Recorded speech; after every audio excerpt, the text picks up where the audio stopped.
That'd be a good idea. There we are. Alright. Shooty Pew Shooty Pew collection. collection. Yeah. Collection. Yeah. Okay, go live. That's all I'm gonna write. Shooty Pew Pew collection. That's the title of the stream now. I don't know that there's any game called Shooty Pew Pew, so I wonder if Twitch will be able to figure out. Oh no, I did it. No, The Massive Collection yeah. is the game.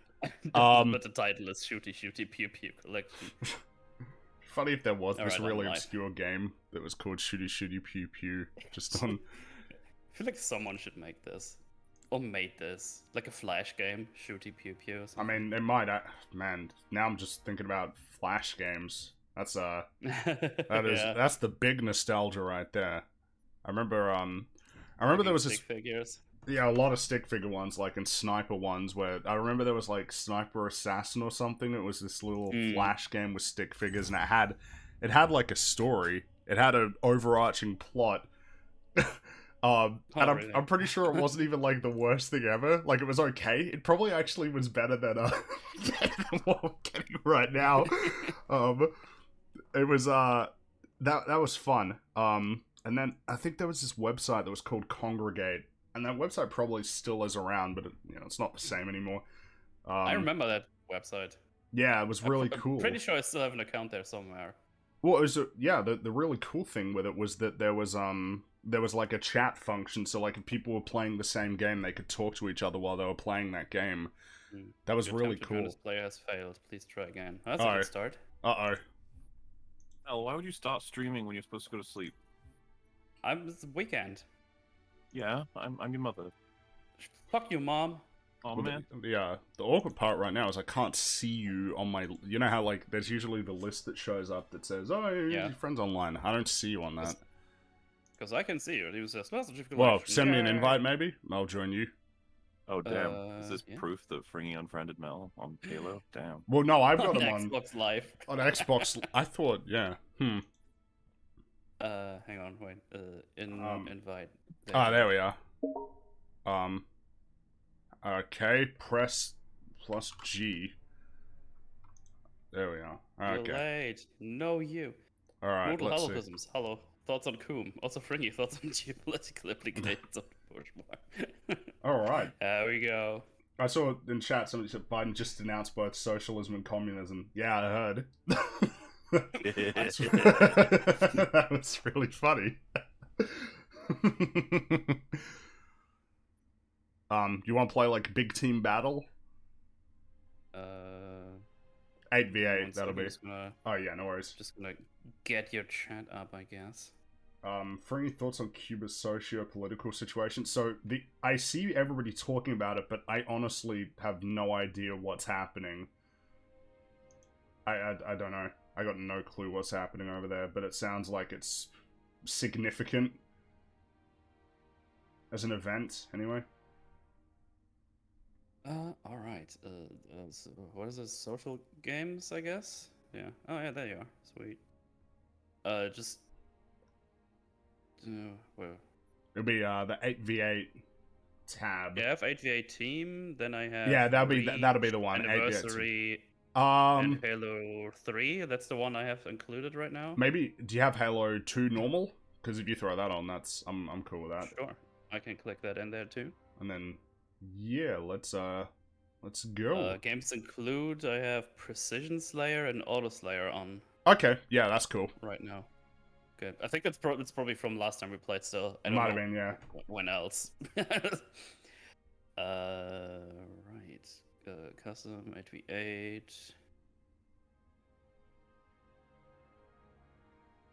Boy. Hey there, thanks for the resoup. Hey, Mootle, Long Boy, and Frog. Hello. Oh, found Would a also game. like to join, but I'll be in like an hour when available, so you're safe from me for now. And we're gonna shower. Love you guys. Yeah, no worries, James. That's cool. That's cool. Mootle, are you? I'm doing alrighty. I actually got a decent amount of sleep last night, so. Loser. Oh, I also got a Shut decent up! You amount of just sleep. did the sleep. What? You can't prove it. I had a camera in your room, Ew. but it's broken because it's too stanky in there. All right. See the guy in South Africa trying to get his stolen TV into his cart. So yeah, apparently South Africa is in turmoil as well. So the world Not my and fault, okay. and Germany and fucking Brussels is underwater. Belgium is underwater. So Waterworld.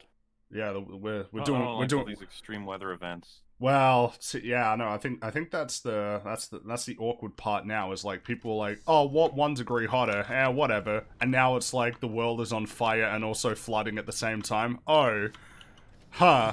Uh-oh. That's not. I mean, I'm pretty sure that that heat wave that happened in Canada caused like some pretty significant fires.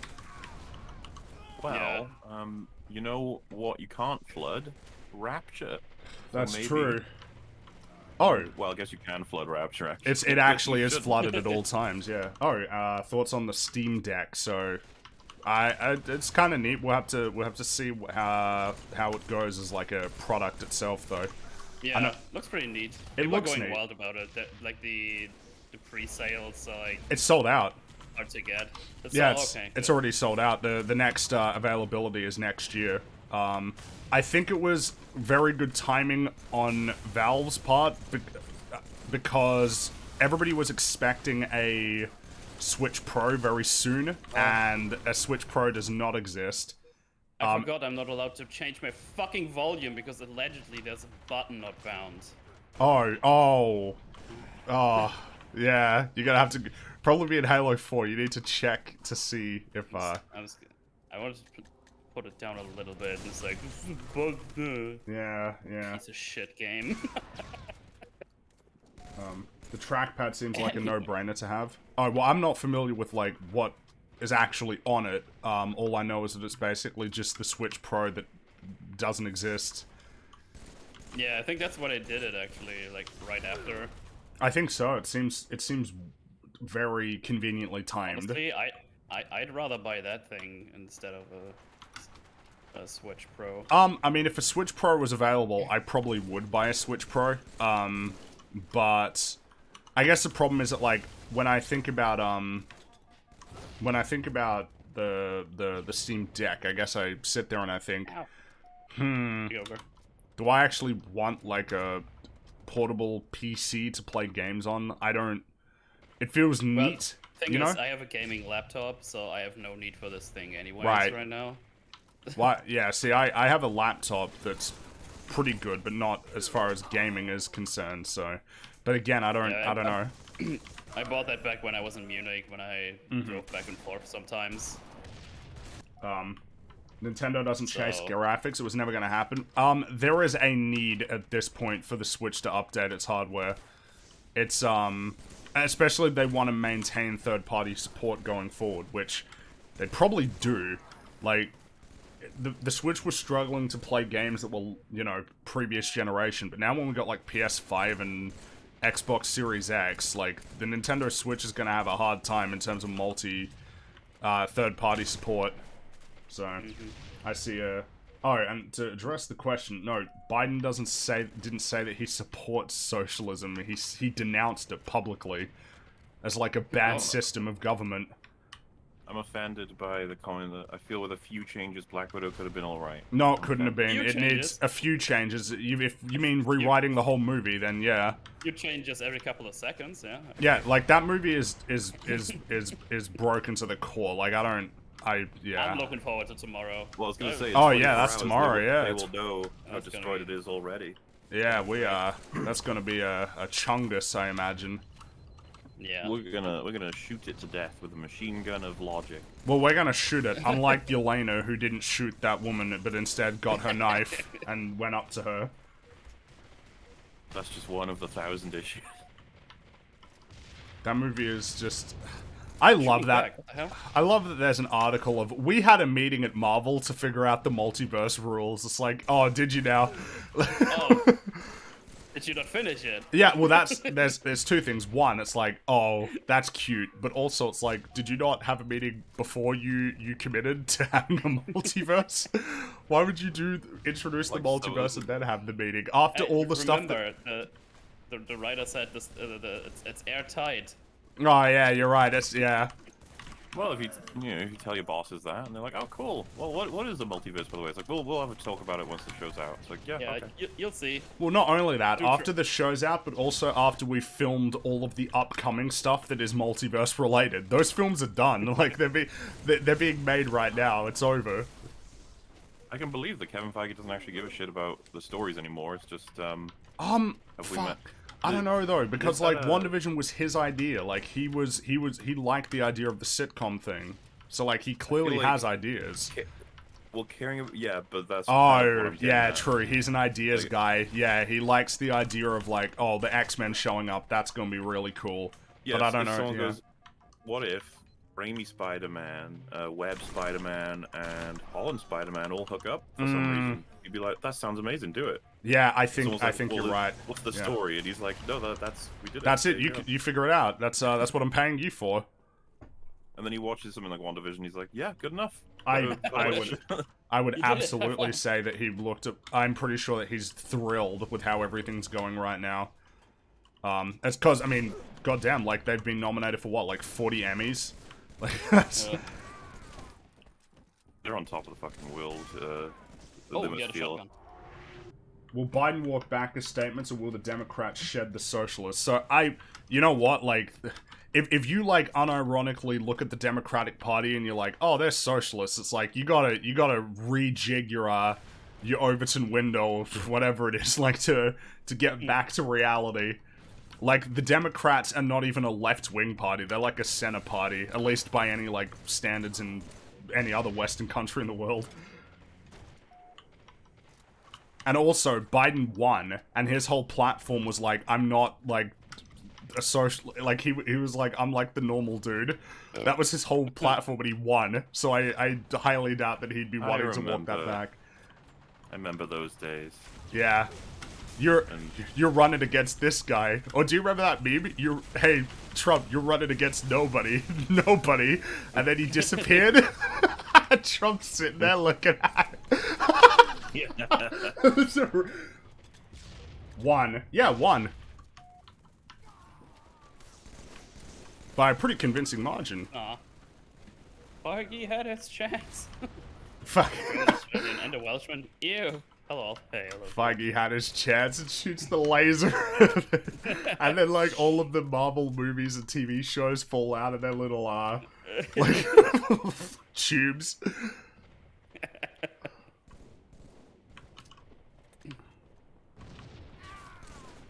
Oh, good shot. Still complaining about that airtight, consistent, infallible logic of Loki's time travel. Gosh. Yeah, I know, we cringe. All the crazy lefties go Dem because of Trump derangement. Yeah, but like, what do you not think that there's like really far right people as well? And who do you think they vote for? Like, I mean, not sure what point that is. Like, most people are like just normal. Like, most people just have very normal political views.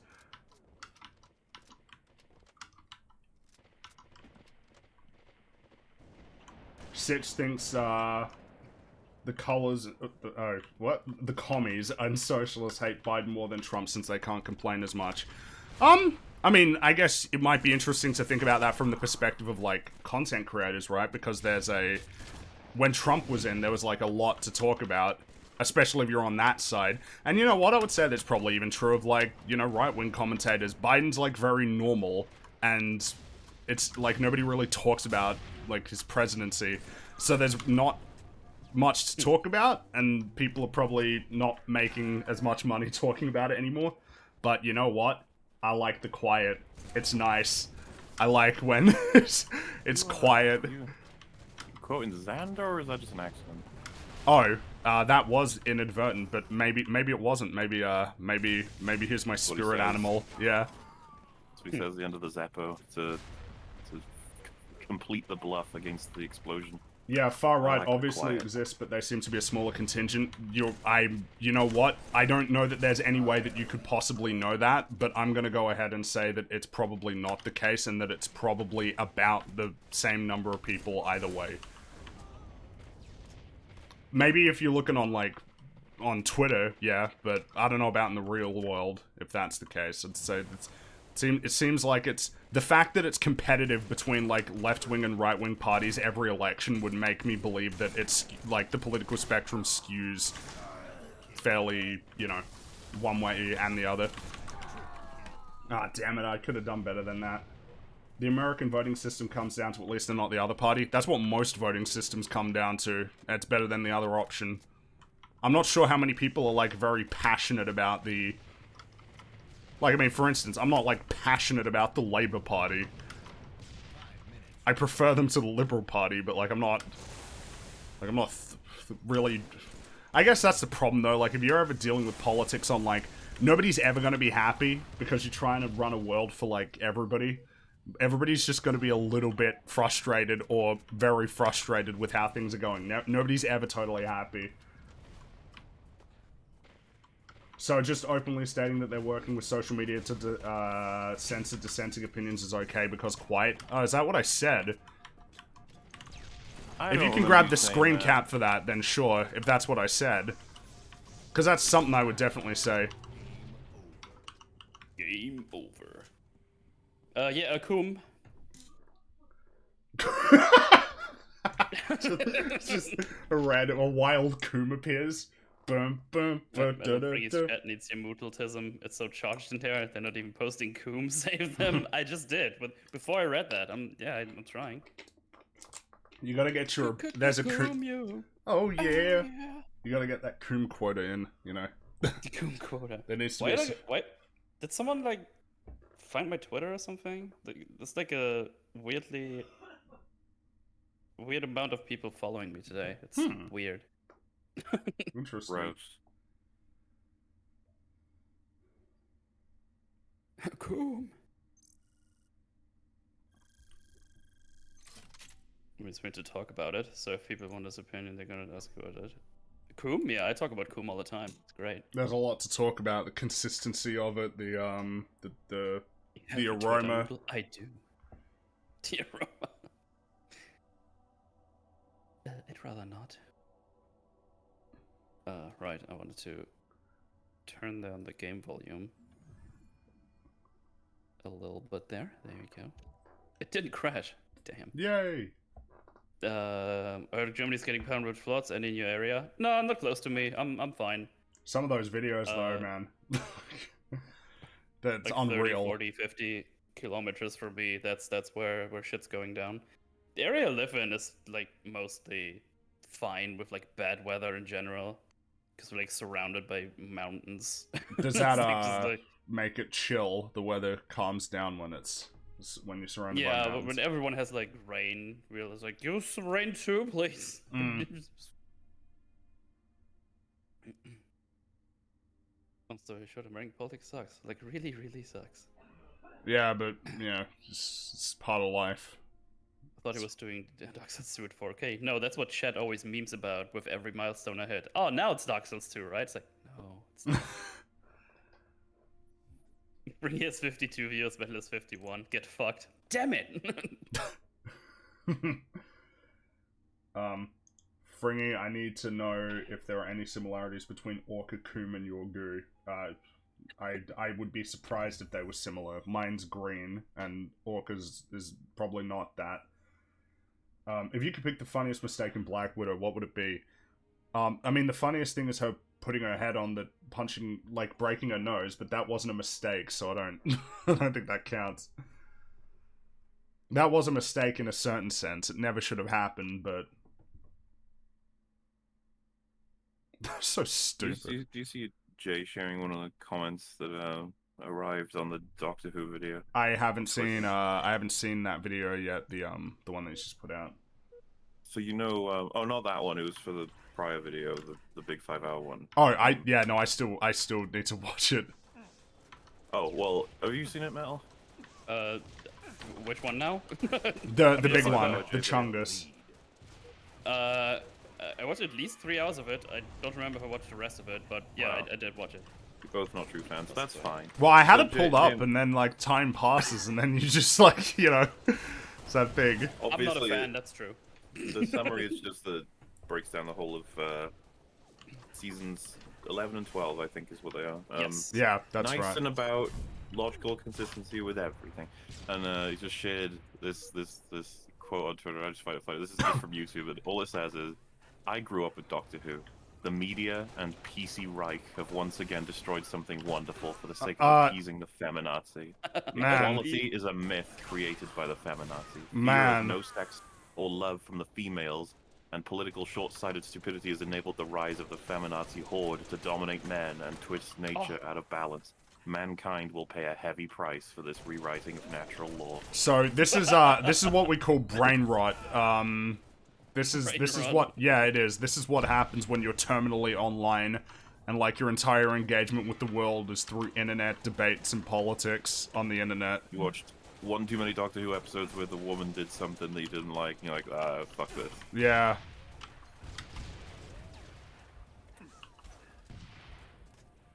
As for like Black Widow, I wouldn't recommend watching it for anybody in chat. Like, No. Yeah, it's not worth it. Watch our breakdown. We'll do a nice little. We'll tell you what the story is, and then we'll talk about how stupid it is at the same time. I think my friend also gonna watch that in the cinema notes open again. I noticed they didn't even ask me if I want to see it with them. Bitches. Use that friend now. That's fine. Really be saying feminazi in the year of our Lord 2021. Yeah. Year of our Lord. I'm getting annihilated. I don't remember there was ever a good time to say feminazi. No. Thanks for the resub. 6 months. More like re-chub. And tier 3, wow. Yeah, thanks, man. Super appreciated. Help! Explosions everywhere. There's another guy over there. Helps me Don't imbue watch Black myself. Widow, but I want to see Kang's final and greatest work. You guys think content from the MCU can get any worse? Well, I mean, every time that we've said it couldn't, it did. So I don't want to. At this, Yeah. I guess the problem is when I look to the stuff in the future, I'm like, how can we get worse than like Loki when it totally destroys space and time? I guess the worst I can expect is a continued destruction of space and time. And I remember there was like pushback on it, but like, yeah, unironically, I would imagine that stuff like Hawkeye or like Miss Marvel, you probably would be, there's probably more expectations for that because like at the very least it's not tethered to this crazy space and time shit. Like, I don't know. Why did he have a rocket launcher? What the hell? And remember, if you take it as its current state and then you assassinate Spider-Man, it just got worse. Oh, yeah, that would be the big concern is Spider-Man, as long as he's in character and he goes on a good journey, then I'll be happy. But I don't really have I am not really expecting like a Homecoming plot again. I don't see that happening. Like in terms of just being really sound. Maybe we'll have some cool villains though, because that seems to be Spider-Man's thing, and still in the MCU, cool villains like Mysterio and Vulture. Oh, would they even bother with like different villains now that we have basically all the Kangs? Well, I think in terms of that's my concern, that you just put like all different Kangs in well, all the MCU movies now. I'm guessing that like Kang is our next big bad for a little while before we get to like Doom or Galactus. And his or thing Magneto. will be we see a whole bunch of him, but they'll be the worst one. Well, I think it's safe to assume that we're gonna see like the big ol' evil blue Kang. Blue Kang. Any hope for Thor 4? Well, I hope it's gonna be funny, and I think that's a safe expectation, and that it'll be fun. And you know what? I feel like maybe Jane Foster will be fun as well. Maybe he'll fix her up and give her something to work Hot with. take. Ragnarok isn't just funny, it also has some really good character stuff. It does have some good character stuff. Yeah. I think that was one of the things I realized when I was going through to rewatch for the Endgame video, is that there is like a consistent arc that Thor's been on, that put him in a Same for really Loki good in that place. one. Loki's got some good stuff going on, so yeah, maybe he will find a way to reincorporate Jane into the story and have it be cool. Not cringe. I guess I'm not expecting it to be cringe, because it's him.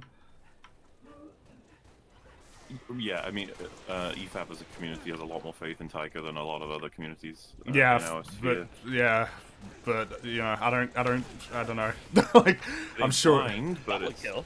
more. How did I do that? I'm confused. Good I think I job. killed 2 people with 1 shot before I died myself.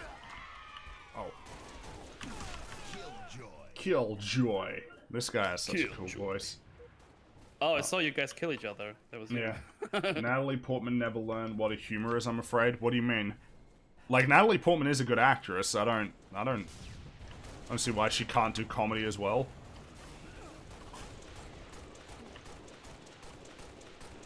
She is, wasn't there a conversation where Jay said, like, oh, she's not that, you know, good in terms of, like, being attractive? That was, or somebody. That blew me away. Like, I thought it wasn't even, I thought it wasn't even up for debate. I feel like Rag said that. I don't know why. I don't I'm know. not sure, Yeah, but somebody said he it. did. Somebody said it, and it really upset me because it's just like, I don't. Sorry, somebody said what? That like Natalie Portman wasn't that attractive. Was that Jay or was it Rags? Do you remember who said that?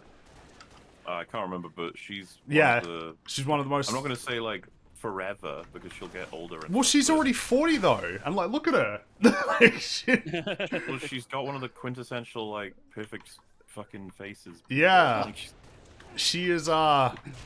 Okay. Her Taskmaster was great though. They really captured the I essence of the character. I thought that was my. Oh no, Rag said Amy Adams wasn't, and that was another one that kind of blew my mind as well. And I think I saw somebody say that about Margot Robbie as well. And again, I just feel like I don't know what I'm meant to say to that. Like, like you're just wrong, like objectively. It was funny when we're talking about that Pokemon video. People are like, oh, she's not that good looking. It's like you gotta like. I know you don't like her, but like you can't like don't be like telling yourself lies. Then EFIP tomorrow? Yes. We're gonna touch Wanguses and maybe talk about movies. One of the two. It's your choice. You were wrong about Amy Adams. No, I'm not. I'm not. No, I'm not.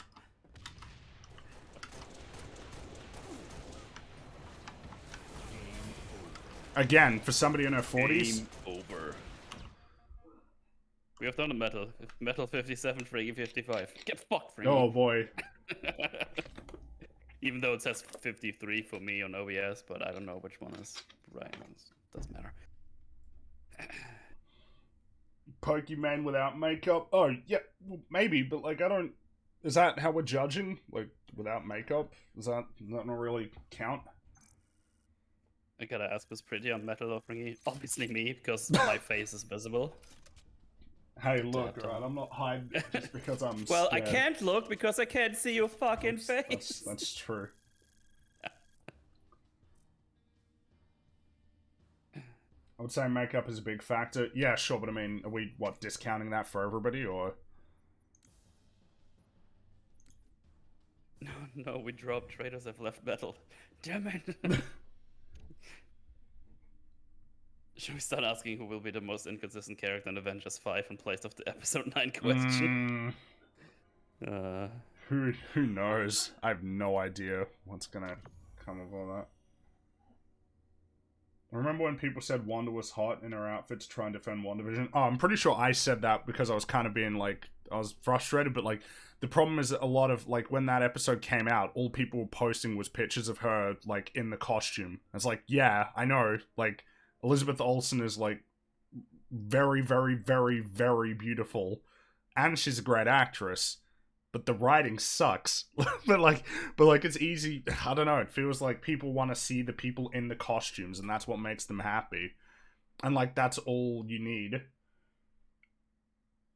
It's one of my favorite parts of the MCU, in the ironic section, that you are the Scarlet Witch. Yeah. What does that mean? Well, it only means Wait, something to huh? us because we know that that's something in the comics. That's why it's What so. is this thing? Missile pod? Oh yeah, Oh, that's fuck. yeah, that's right. Missile pod. Careful, Metal, don't blow yourself up. Help! Do I need to look down the barrel and pull the trigger? Yes. Oh no, I got stuck. That's not. Does this lock onto things? I think saw she, Banshee flying around here. I think she's a really good actress. She wins Best Actress. I think she deserves it. Well, so that's really awkward part. It's like, well, you're happy that Paul Bettany and Elizabeth Olsen got nominated. It's like, yeah, I guess so because they're both really good. But I guess that's not really the thing, because my thing that was upsetting me was the fact that it got nominated for 3 writing nominations. Now, I hit that guy directly, and that didn't do anything. Oh, and they got the Banshee too. You gotta understand personality can also change a lot of perceptions, like Brie Larson's up there with her beauty, but her personality kind of warps people's view of her overall. Yeah, it does, but it warps them irrationally. Because, like, people say that she's... They said you gotta understand that. It's like, that's our position. You gotta understand your bias is yeah, fucking you up. Exactly. Because, like, if somebody said, Brie Larson, not that attractive, it's like, you gotta get your head examined. Like, that's... This is just not true. If she had said a bunch of things we agree with, we'd all be saying, yeah, she's really hot. Yeah. Wow, that's what other people would be saying. Because I can separate these things. It's all about being accurate when it comes to... Springy can be objective about the hotness of women. Yeah, kind of. You know how hot you are, come to Friggy. Come to Friggy. I'm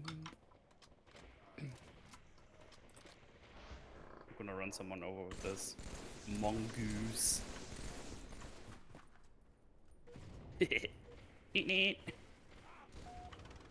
Three episodes of Wanda, 2 episodes of Mando, and the boys got nominated for writing. Yeah. 2 episodes of Mando. Oh, no. Oh, no. Dare I ask which one? Yeah, I was about How to... did you know? I ran into him and he didn't die. I'm very upset. You weren't going very fast, Mel. Okay. You know what? Yeah. Fair. Sit down. Yeah. I said fair. Shut up. Does no one remember her as Envy from Scott Pilgrim? Yeah, a lot of people, like, again, she's a good actress. Like, I don't know. The Captain Marvel isn't a character, so I almost, like, don't even know if I want to say that it's, like, her fault that it was so flat as a thing. And I mean, they could obviously fix it. Like, you could make her a character. You just need to put in a lot of work to get her from where she is right now, which is like a nothing character. But see, that's the thing that I would probably enjoy, like trying to fix Captain Marvel being an actual character. Well, I feel like the big thing is we need to have what I think we want to play up is that she feels very bad for having been part of the Kree regime, and so like her big arc is overcompensation for all of that. And maybe even, like, unwittingly becoming too trusting of people who aren't worthy of being trusted. You know, and, like, a desire to make... Or maybe she just doesn't trust anybody anymore, and that's her thing.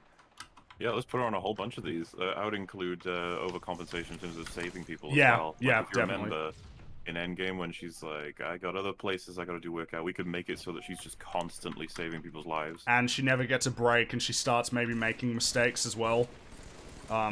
Yeah, she doesn't want to, and you know the- what? You know what? If they're doing this movie where it's like the team and these other heroes are going to show up, maybe part of what she needs to learn is to share the responsibility.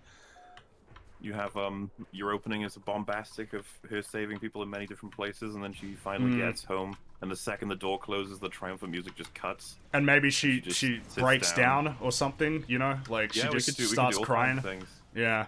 We can do a 24 season 3 finale right there. Just have her close funny, I the was thinking door of- and start breaking down.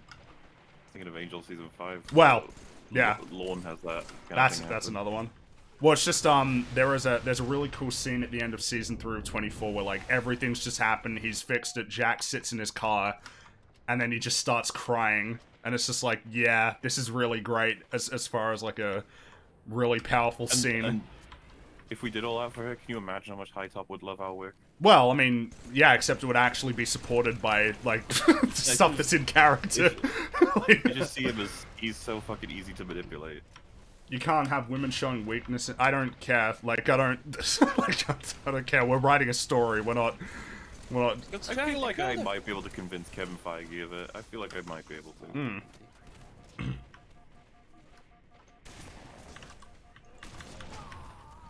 I hit you Let's meet first. the human behind Captain Marvel, shall we? Human music. Yeah, that's the big. I wonder what, because if we got to have Monica. It's like, what are we gonna do to like make her? Wow. Well, I mean, what can we do? Like, how do we fix her up? I gotta imagine I'd that we rather need. not expend energy because I gotta think about what we've got of her so far. It was probably going to be to do with her mum. We would have to Well, go that way. I guess maybe the main thing for her is like, you know, she needed you and you weren't there. Like, you know, maybe something like that. You said you'd come back. Like, you said that you'd help and look at all the She shit could, that happened. Do you remember there was a little bit of an implication that she Yeah. resents Captain Marvel? Yeah, there was. That's what I'm saying. We can work with that. Like, Yeah. she does resent Captain Marvel. She feels like she abandoned the family. And she might have maybe an issue with all of the Avengers for not stopping Thanos. Maybe. Well, the problem is we got the WandaVision stuff, and she seemed to not really care about that. And that was Wanda's fault, kind of.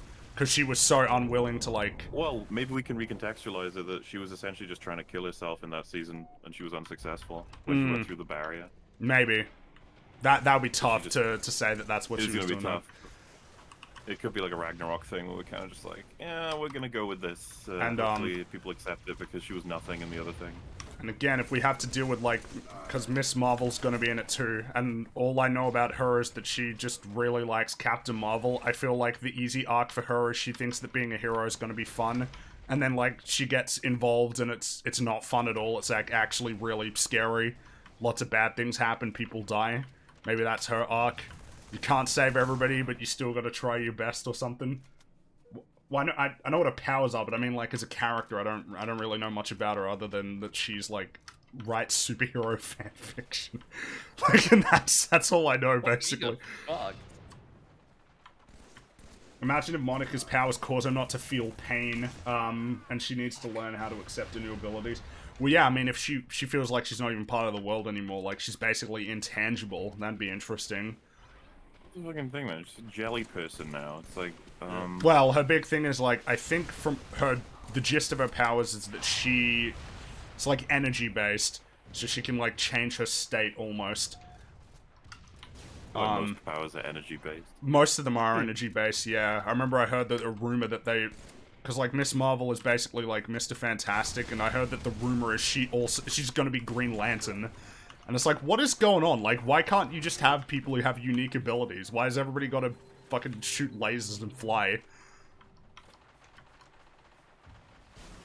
That's the thing, man. You know, no. Green Lantern, you know, like, failed and stuff. I don't... If you released that Ryan Reynolds Green Lantern into the MCU, It'd probably be wouldn't fine, have failed. yeah. Green Lantern is, no, not Green Lantern in the MCU. Like, the idea is, from what I've heard, that it's viable that she might not actually be like Mr. Fantastic anymore, and that she can create, like, constructs with energy, which is basically Green Lantern. Green Lantern is a cool character. That's they really ought to do something with that. Yeah. Like, Green Lantern is such a cool idea. A guy whose Green power Lantern is will. Corps sounds like really, really cool in general. Yeah, no, I think it's awesome. The superpower is imagination and will. That's great. That's so cool. Yeah. I want to see what happens when we have a Green Lantern who has PTSD. Like, make that happen. Hal Jordan is like, Hal Jordan, like, he's an Air Force pilot, and maybe he has a really serious bout of, like, PTSD or some sort of stress.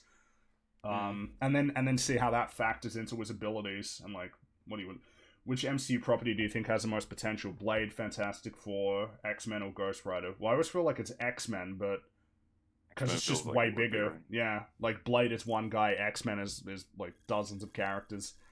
It's kind of funny to think about, though, because, you know, Blade is like, it introduces all of vampire content, and then you have Ghost Rider, introducing Hell, Heaven. afterlife, Yeah. hell, and demons and stuff. Yeah.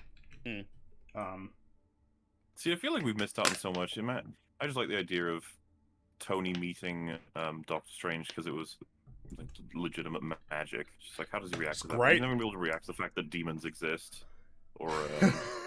whatever else.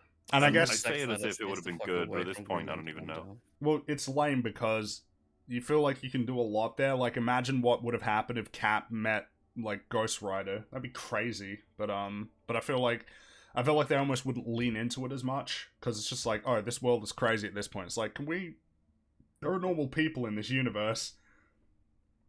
Yep. Oh, hello, Riza. Give me Shaggy Lantern. I hope we get a Ghost Rider show movie. You probably will. In fact, I wouldn't doubt it that it's inevitable.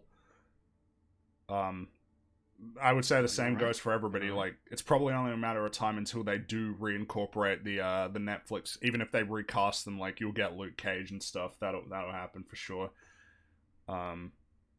Daredevil seems to be like guaranteed at this point. It's been talked about too much for me to imagine that he's not going to be part of it, and that gets me worried as well. I'm worried about what they're going to do to my boy. Oh boy. Spider-Man meets Punisher. Spider-Man meets a lot of characters. Like, I really do like the idea of Spider-Man and Daredevil teaming up. That's Well, imagine he now goes on to meet a lot of them, and he learns something from each of them. As Yeah, his journey exactly. continues, you know, that'd be neat. Sorry. I think it'd be neat though. There was a question about what do I think about Age of Ultron during my rewatch. My consensus is, like, I don't think Age of Ultron is bad. It's not worse than Endgame, and there's like some decent character stuff in there. Most of the issues in that film stem from the plot being absolute garbage, but the characters are still behaving consistently. So in a weird sense, it's like I would take Age of Ultron over what we've been getting lately. I wouldn't hobby. Because at least they were on in like character. The plot and world is all fucked, but yeah, Yeah. I get to see my characters being my characters, which I'll settle for. Yeah, that's Why am I something at not in least. the air? Spider-Man and Punisher sounds like a fun matchup. They both have very different views on criminals. Yeah, I mean, Spider-Man works well with a lot of heroes. He's just, it's just, I like the idea of Spider-Man teaming up with a bunch of people. Which is kind of interesting to think about when, like, Spider-Man is the only one that Marvel doesn't have the rights to film-wise anymore. Like, their main one who has this really big universe of characters, and Sony seems very eager to do as much as they can to, like, exploit the popularity of the MCU. And you know what? More power to them, because Venom 2 is probably going to be better than, like, a lot of what we think. I can't believe I'm saying that. Like... Venom is such a stupid movie, but like it's probably gonna be, at least it's gonna be more fun. Did you read any of the Punisher Max comics? I never read No, I haven't read the Punisher Max comics. I remember I briefly read the more recent run. I don't know who wrote it. I remember it being okay.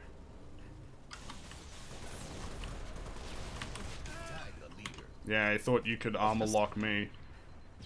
Does that thing like deal any damage? The fucking Rifle? gun on the transporter. Oh, I'm not sure. On the transporter, I'm trying to kill people, but they just don't die. Huh. Hearing Frigga say that made me sad. Yeah, no, I didn't think I'd be saying that too, but like, seriously, Venom, I don't know. Venom probably makes more no, Venom made no sense. I might be misremembering. Venom, I remember being incredibly stupid. But like, I had fun with it. I like Venom. Venom has Andy Serkis. That's true. Though I don't know what else he's directed though, so I'm not. I guess That made me sad the other day realizing okay. we lost Andy Serkis to the shitty Black Panther movie. We did. Yeah, he was the coolest part of that movie. We could have had a really cool, intelligent, grounded, just normal guy villain. Who kept showing up. Yeah, and kept getting away because that was his thing or something. Why why waste these opportunities? What the hell? Like, I'm trying to think, what is coming to my mind for a character like that? for I don't know if it's Buffy or Angel or if it's something else. Characters that just sort of escape. Oh, I mean, Ethan there's Rain from Buffy does that like 4 times. I guess I see like Oh, that's a good spawn. I don't know. I guess it's just I don't see. Yeah, I guess I don't see why we wouldn't like have him around. We might as well keep him around.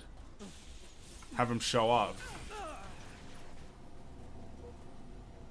Oh yeah, I'm just saying it's almost an archetype. I don't know what I would call it, but I'm just trying to think of what else. Well, people saying like Taskmaster. It's like, yeah, kind of like Taskmaster. Yeah. Another opportunity to have done that. Never mind. I love the interviews they've been doing where like they haven't. People are like, why did you make this decision? And they just keep not answering the question. It just made more sense. It's like, how? Why do you feel like you can't have Taskmaster show up and be like a... Because they're like, oh, why would he be an agent for the Red Room? It's like, because he's a mercenary? Like, I don't know what it meant to... Why not? They can't do Carl Urban as Wolverine either. Yeah, that. Well, I mean, they brought back Gemma Chan in a second role, so you could bring him back. But she was blue. That kind of helps her out in that case. Why is there constantly someone behind me? Oh, this game spawns. What the hell? The orange thingy? Oh. There's like 10 people spawned in front of me. Yeah, that's what I just meant. Yeah. Oh, Banshee. Time to kill myself. Oh, someone's already throwing a grenade at me before I could even go in there. Taskmaster would have been a cool villain for Spider-Man or Daredevil. I'll do you one better. Taskmaster could have been a cool villain for the Avengers. Yeah, I'm fine with him being second in command, but he should have been a fucking muscle dude. Wasn't the whole thing for Taskmaster that she, whatever version he wanted to use, copies the abilities of the Avengers or something? Well, he copies the fighting styles. He's really... Or so he doesn't yeah. copy their abilities, but like he'll see how Captain America fights and then he'll incorporate that into his fights. Yeah. When I was on the real BBC stream, we would just sort of spitball ideas for the potential Black Widow movie that never happened, and we were like, if you keep Dreykov still, you can keep everything with heavy tweaking throughout, and the way that Hawkeye and Black Widow, you can choose what you want. You could have her kill him eventually, or you could have it be that they defeat Taskmaster and we see him again. I would prefer that, but the way that they do it is after first act is Hawkeye trying to kill her, and it climaxes with him sparing her. Second act is them getting to know each other and working on this mission together, and then the final act is going to be their asses were handed to them by Taskmaster, and then in the end, they've learned so much about each other that the fight would have them trade their weapons in the fight, and then use each other's fighting styles, and it just handles Taskmaster's understanding of them. Work together to stop him. It'd be so cool to watch him try and account for their moves, but keep getting confused. Oh, now I'm getting really sad, because we're never going to get a cool Taskmaster. It's over. Nope. It's over. It's over. We're never going to get a... I know a lot of people are upset. You have every right to be upset about it. I'm upset about it, and I'm not, like, the biggest fan of Taskmaster in the world, but I think he's a cool character.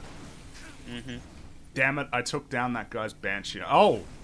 Teamwork, guys. What they do here, they push Taskmaster into a thing, and that's it. In Black Widow. I guess... Okay. It's just... I guess when I think about... Taskmaster could return, it's just she's gonna be a good guy now. Well, yeah. No, but I want somebody else to be like, just have Tony Masters. Have him be, like... that he found out about all this, and then he, like, decided he'd be Taskmaster or something. Well, he stole the tech. Or maybe it's based on him. Maybe he's the one who trained her.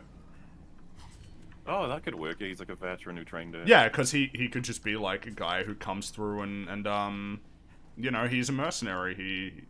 Is it Dreykov's sort of in his will that whoever kills him, you gotta avenge me? Totally messed. Like, right. And he's like, God damn it. Well, at least I'm getting paid for this, Like, he gave me... Yeah. You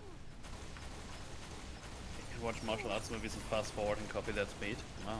When you jump off the top of the tower and shit immediately slows your fall and you'll live. Oh, okay. I didn't know that. That's good to know. When Black Widow falls off the bridge, did she get kidnapped by Creamy Skin Man for 11 years? Yes.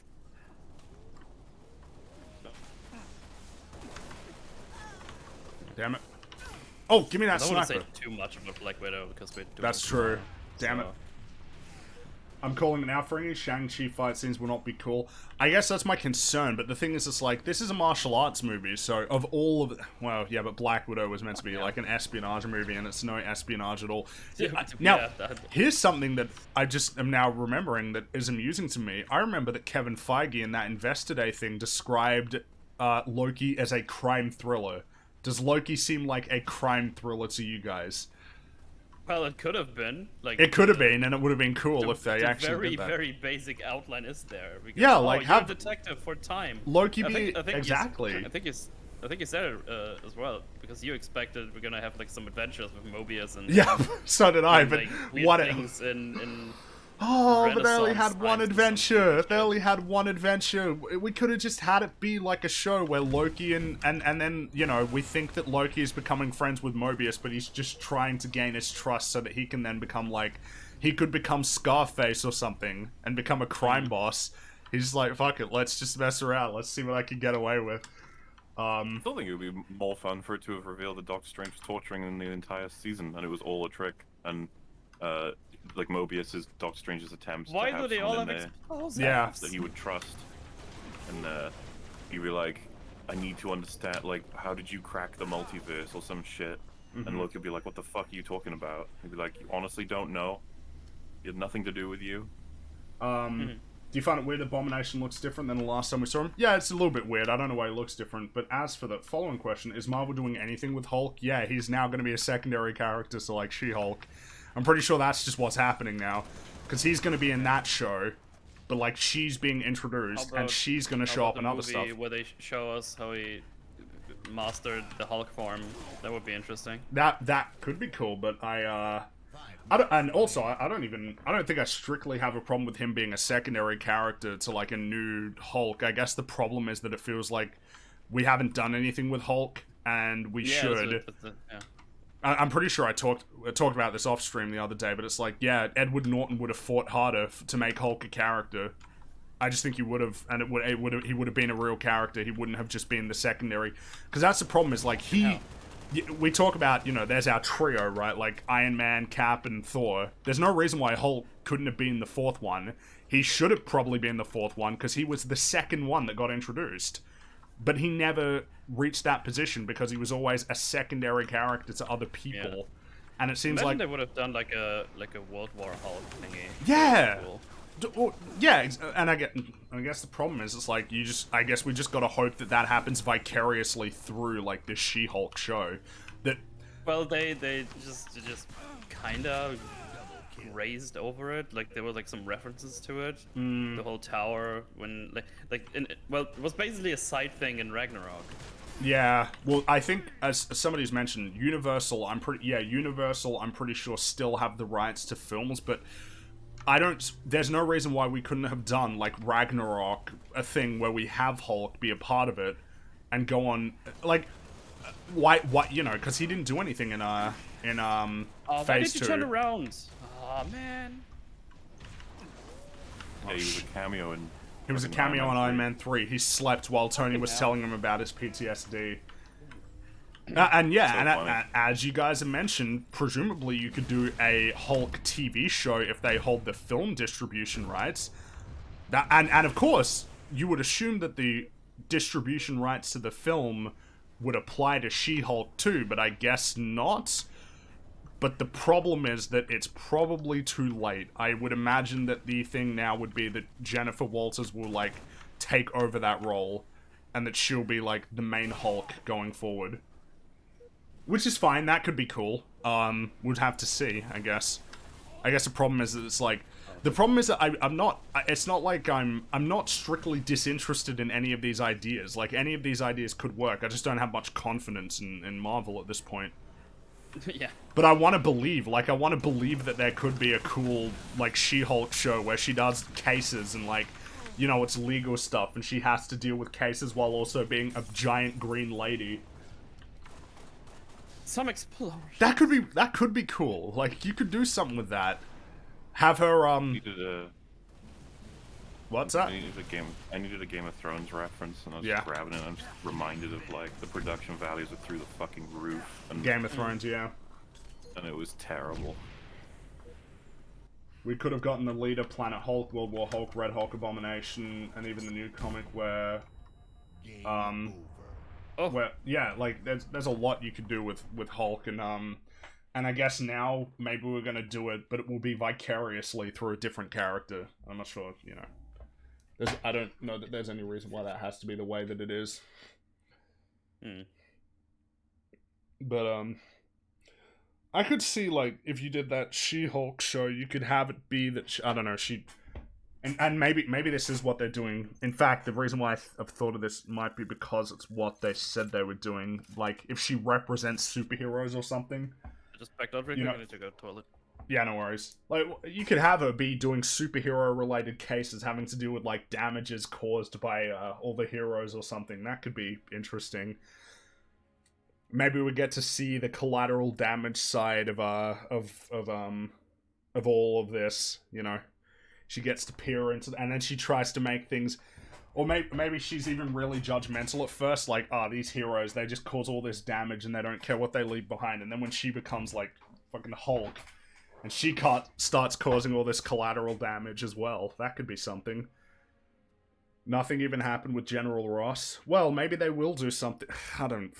Seems like they want to do their little Thunderbolt stuff, but I don't... Yeah, I don't know. I miss the comics where Daredevil and She-Hulk solve cases together. That could be cool. And in fact, I'm pretty sure I've heard that he's meant to show up in that show, so maybe that will happen. But the problem is these are all ideas. Like, I sit here and I think about all these ideas, but I don't know that they're going to do anything with these. And I don't know that they're going to explore these ideas as thoroughly as they could.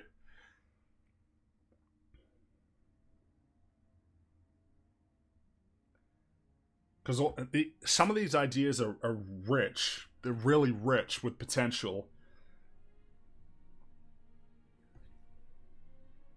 He's just not doing anything with them.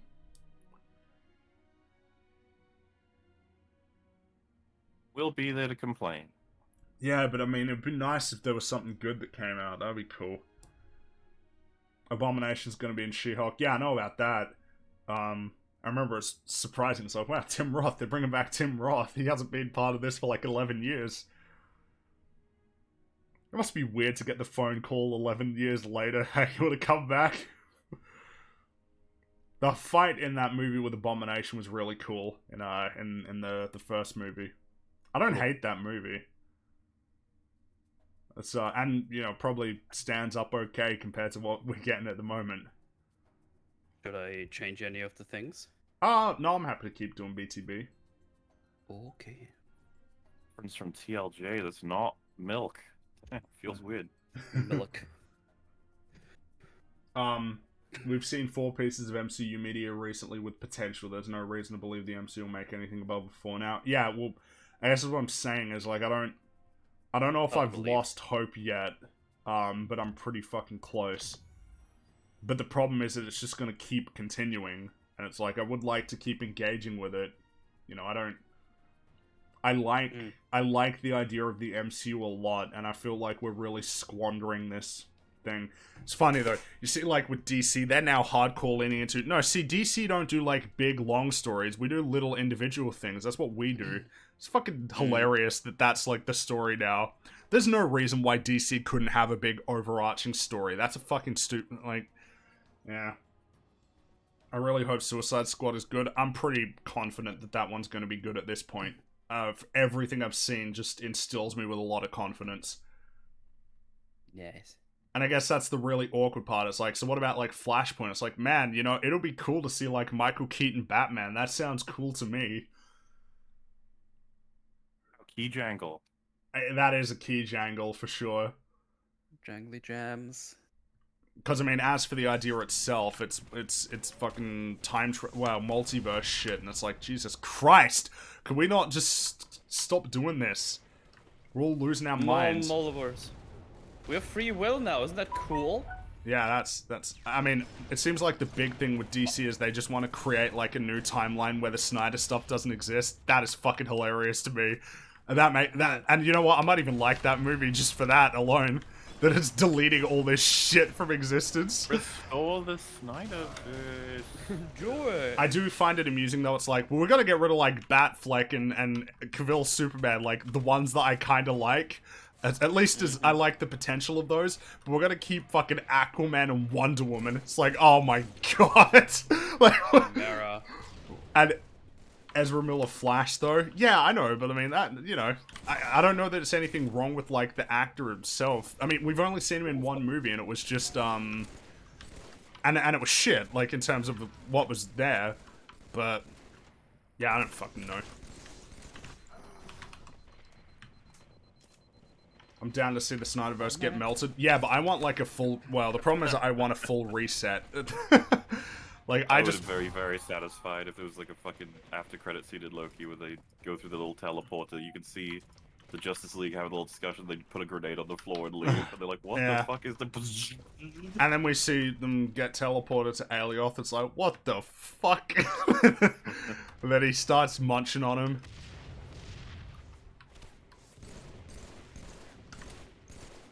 I don't think. I just want anything that's okay. Mm. I just want anything that's okay. That would be neat. Just a movie that I watch is like, yeah, I don't want to kill myself after that. Yeah, I think that would be a win in my book. Well, yeah, because it's super awkward because, you know, when you're watching, like, Black Widow, it's just, this is, like, I'm not having fun here. This is fucking, this is like a... Yeah, I said it took me 4 hours to finish that movie. Yeah, that one was tough to get through. I was really not enjoying myself at all. Which is funny. Sorry? Black Widow. Ah. Whereas, like, even with Endgame, I find it really frustrating, but there are parts that I'm, like, enjoying when I watch that movie. Yeah. I still think it sucks, but, I mean, like, it's... But when you enjoy it, it can suck. Yeah, that's right, I know. It's, Ah! Why do I always find the guys with explosive launchers? I watched Would tomorrow... rebuild the MCU now? If Kang is still in charge of TVA, then it's still just what he wants Well, to no, happen, right? it's multiverse now. He's dead, so there's a new... Yeah, he got stabbed. There's a new Kang with a new agenda. Yeah, or multiple, I don't know. Yeah. Because we still don't know where we actually got teleported to or what changed. It's... Yeah. Yeah. Even RLM thought it was bad. Oh, yeah. I mean... What do you mean by even? They are Yeah, not positive about the MCU. that's why I was a little bit confused there. What's the most difficult MCU movie, TV show to watch? Loki was pretty tough. Yeah. Falcon and Winter Soldier was really painful, though. Like, that's a really frustrating experience. I suppose when I think about... Black Widow was really tough. Like, that was a tough one. Because when I'm thinking about movies like Captain Marvel, it's like, well, Captain Marvel is, like, really dull. I don't know if that's what I'm thinking about when I...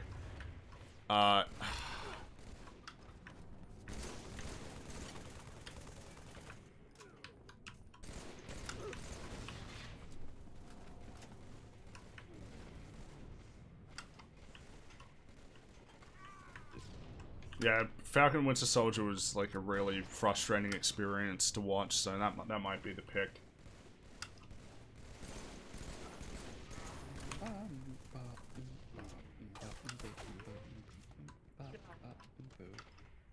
Oh yeah, you can bring Tony back because there's alternate Tonys. You're right. That's true. There would be alternate versions of every character. There would have to be. If there's a giant multiverse, it's viable that these characters are still alive in a lot of them. Yeah. Fucking hell, my aim is poopy. Captain Marvel is really boring and predictable. It didn't hurt as much as Falcon and Winter Soldier. Yeah, that's kind of my point, because, like, as much as that movie's really bad, it's not... It's just really pretty generic Marvel sludge. Falcon and Winter Soldier is a different kind of Marvel sludge. Yeah, I feel like Phase 4 is bringing in a new breed. It is a new breed. It's, the writing has just gotten really worse, like, in the way that the characters interact with each other and the plots and stuff. It's really deteriorated. Not funny at all. I don't think I've laughed once during Phase 4. I don't think, except ironically. But Loki said, bring me another one. And oh yeah, true. Alligator Loki was neat, and also there were a couple of parts in the early bit of WandaVision where I'm like, ha, that's quaint. So I guess it's true. There's been a couple of laughs, but I remember when like WandaVision started and we were kind of I guess the best joke of all of it. What's the joke in WandaVision that made me laugh? I'm trying to remember. I think there was one in episode 1 that was really that I liked. I was actually like, not only did I find that funny, but that was clever. Like I was pleased with it. Oh, it was episode 2, I'm pretty sure, where she does something to cover up his magic. Oh yeah. Yeah. Oh yeah, she turns the piano from a real piano into a cardboard one. And he's like, that was my grandmother's. Like, oh yeah, that was that was a good one. That was a good one. Thank it. Remember, switching to your BR is always faster than reloading. Do you know John Cheadle got Emmy for just being in the Falcon and Winter Soldier for 2 minutes? What, for like a guest starring thing? I guess he that's one of the most blatant examples of it has nothing to do with the performance because he was only in it for like a minute. He was He barely even an emoted. Emmy, He was like, yeah. Hey, you gonna pick up the mantle? He's like, nah. But Oh, no, I'm good. he was only in it for like a minute. I actually sometimes forget that like that War Machine was in that show. I mean, I think we said like we wouldn't mind seeing him more, but then he just didn't turn up again. And, Well, yeah. it's super funny because, like, I feel like there would be a bit of shame. It's like, oh, you're an Oscar nominee, and you're like, Or an Emmy nominee, I guess. oh, Emmy nominee, Yeah. yeah. And be like, yeah, I guess I am. Oh, well, didn't he get nominated? Isn't he I'm in not like right. another Yeah. TV show that is like popular? Maybe he won't feel so bad because he got nominated for something that he's actually like a Yeah, whenever someone character in. brings it up, he'll think about his good shit, not that. Yeah. I feel like Don Cheadle is just waiting for more shit to do in the MCU, and he has been for a Well, decade. I mean, he's getting his little show coming up, right? Finally, Armor Wars. genuinely Yeah, I think he's know. like fucking finally. I know. Holy fuck! You've like done nothing with War Machine so far. War Machine is like the old. War Machine has been in the MCU for longer than like all the other fucking heroes, Right. and he's Yeah, had he's- nothing. He's only behind yeah. Iron Man. and He's only Happy. behind Iron Man and tied with Black Widow. Oh wait, no, sorry, not tied because Terrence Howard was War Machine in the first movie. Yeah. Yeah. Yeah, Like I like- said, Happy and he are the two like longest running characters now because Iron Man's dead. And they've done nothing with him. And nothing. What a waste of War Machine. Mm-hmm. Oh man. Like, we could have had movies where he was talking about the mission, you know, the mission where he was talking about dropping a tank at the Warlord's doorstep. His War Machine story. That was a good joke. Like, is that the whole story? Yeah, it's a War Machine story. Oh, it's very good then. Like, yes.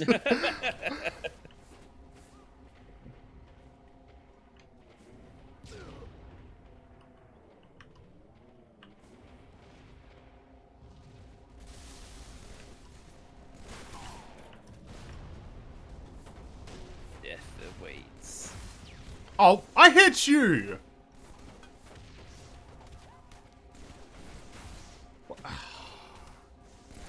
Come on. Oh, fuck. I think you got him. No, I didn't. No, there. Oh, there Well, we then he go. got then he got exploded right after because he Yeah. flew away. No, someone else exploded him. Not me. I'm having no luck today. Gotcha. Run to love at the Red Guardian because Cap stuff, but the rest of the movie stopped me. I like Red how Guardian. No, I'm not gonna say anything. I'm gonna keep Yeah. it tomorrow. Something I find Uh, interesting though is that like the MCU writers seem to be playing coy with the idea that he did fight Captain America. And I'm just sitting here like, what the hell are you talking about? Like, what are you saying? Yoden. He didn't fight Captain, or did he fight Isaiah or so? Oh wait, no. Isaiah went to jail for 30 years. That's right. He couldn't afford him. Oh, I got 2 kills. Damn, I'm good. Freaking, I saw a cassowary the other day at the zoo. Holy fuck, no thanks. Yeah, it's dinosaur. Oh, Metal Gear Ghost of Matches. It's alright. I don't play this game often, so I don't expect to do well. Is it reasonable to not scrutinize a film as much that doesn't bother taking itself seriously enough, i.e. Fast and Furious, The Room, most Marvel movies compared to richer films that aim to captivate you? The first 6 Star Wars films, Lord of the Rings, American Psycho. No, I think if you're trying to achieve meaningful stakes with characters, then you need to... Yeah, I don't want to do that. Like, oh, they're not taking them so... Marvel movies do take themselves seriously. They want you to be crying at payoffs. They want you to have the feels. Mhm. That's serious enough Here's for a me. comparison. You have when Danny is shot at the end of Hot Fuzz. It's actually really sad. You Yeah. think he's gonna die because everything in that movie doesn't tell you that when people are shot, it doesn't matter. Compare that to Tropic Thunder in the beginning when they're filming and Ben Stiller's hands get blown off. Like, you're not in that scene being sad, you're laughing at all of the different like jokes and Mhm. how they try to outact each other and stuff, and it's just really dumb and funny because obviously everything has been set to not have those kind of stakes. That's why it's like cognitive dissonance when a Marvel movie is like blah, blah, blah, blah, and then suddenly it's like, wow, this is really emotional, right? You're like, huh? We're doing this? It would be like if the fucking Holy Grail just pulled out a really emotional death scene. You could only see them trying to run it for comedy. Yeah. Yeah. Exactly. There's a broader context in mind, and also, I mean, you know, I don't want to undermine stuff that is like comedies that, like, think about The Simpsons and some of the really emotional payoffs that are in that show. And I'd be frustrated if somebody said, "Well, yeah, but this, like, Homer sitting on the hood of his car looking at the stars after his mum leaves." Like, I don't want to, like, that's not like on the same level as, like, you know, and like I don't know, like Lord of the Rings in terms of like trying to get emotional payoffs. Like, it's just stupid little cartoon dinky thing, whatever. I don't want to be doing that. Yeah, because that's what you'd have to then admit. It's like, then we have to go to the point where it's like, well, then stop taking them seriously when they're cartoons or whatever. And it's just like, that's not fair. And I'm not subscribing to that one. No way. I think we've said before, but like, if you look at Do It For Her and the Yeah. Machine and Yeah. Jurassic Park, these are all Yeah. things that And Luck they're of the not Fryish. destroyed by. Yeah, they're like relationships that are directly between characters. They're not Got him. Mm-hmm. some kind of epic battle where someone takes a bullet for another person, Yeah. and up to that point, everyone's been shooting each other, and it doesn't matter. You know, it's not like that. Yeah. Damn it.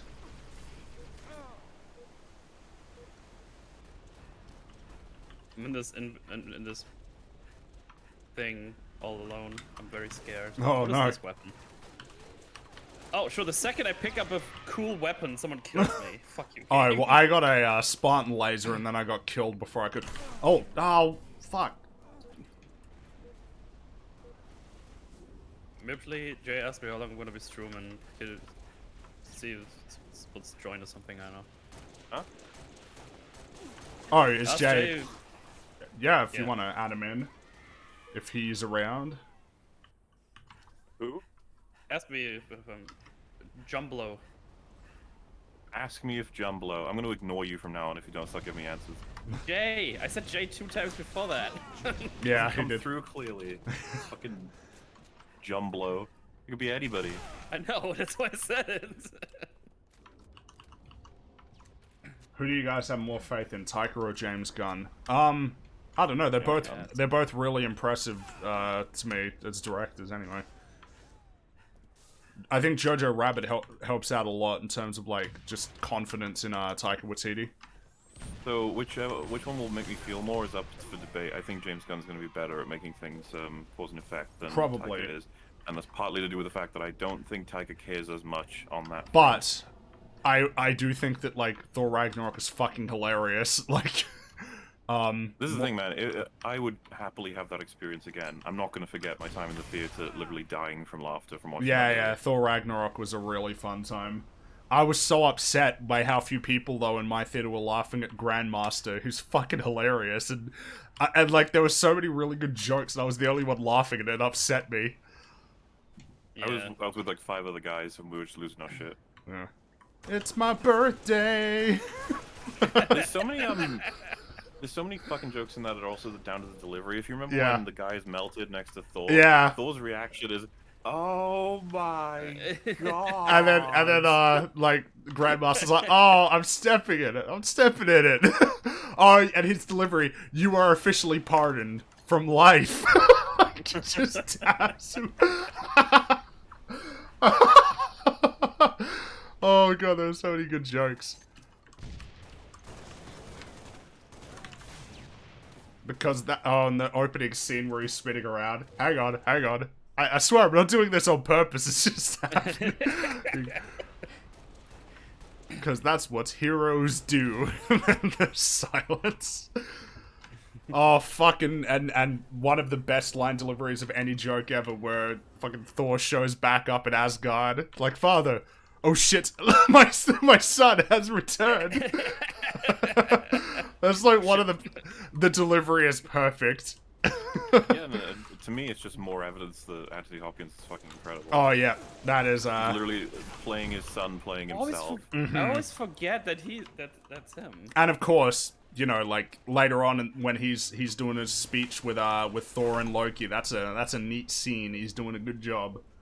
Everybody's doing a good job in that scene. Also, Someone's just highlighted it, and I guess I hadn't thought about this before, but Thor: Love and Thunder has been written by Jennifer Caitlin Robinson and Taika Waititi, while Thor: Ragnarok was written by Eric Pearson, Craig Kyle, and Christopher L. Yost. Huh. Yost. Yes. And who? Taika What? directed Ragnarok, which I still think means that. I think that his means a sort of lot DNA because is in there. he's ultimately Yeah. in charge of the script. So let's have a look at Jennifer. Yes. What has she written? Let's see. What is their history? Nothing I recognize except Love and Thunder. Okay. What about the other guy? Oh well, the other guy for Love and Thunder is Taika Waititi, right? Oh, so he's co-writing the scripts. Yeah, this time. Oh, get fucking annihilated, bitch.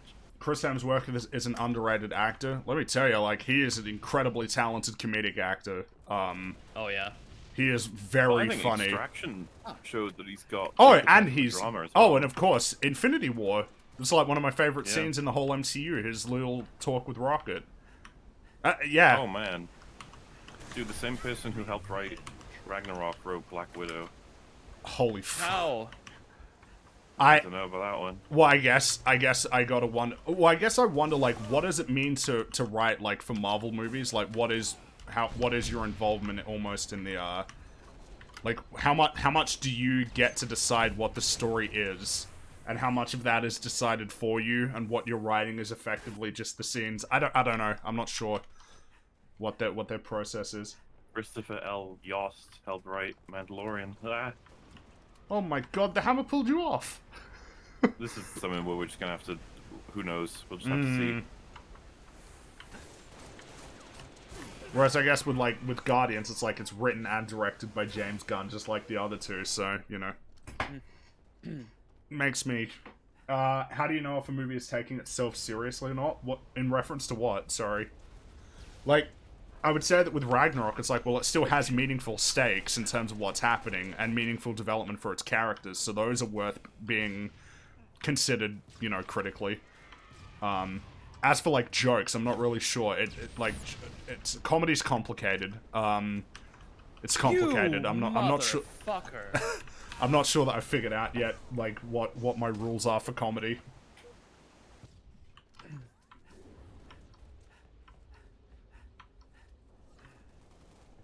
You should be credited as a writer of a movie. You have to be responsible for at least 5 to 10% of the text, be it story, dialogue, etc. Okay. Is that like the screenwriters, like the... That probably is a screenwriter's, like, stipulation, I would imagine. So it's the Yeah. difference between, like, a story credit versus a writing credit.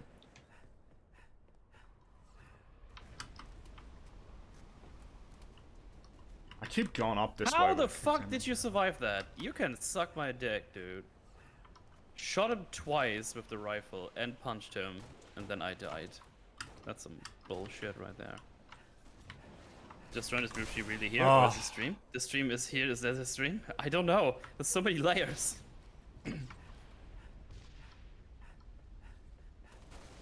No. No, kill the other one, not me.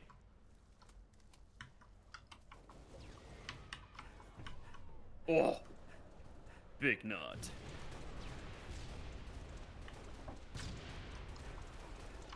Oh, there's a fourth one. God damn it. That's the thing, is when you think about Ragnarok, the problem is, like, if you didn't find it funny, then I'm not sure what, you know, like, I don't know, because it's so much of it is comedy that I don't know what I would say to somebody who, I'm really upset I didn't get that kill.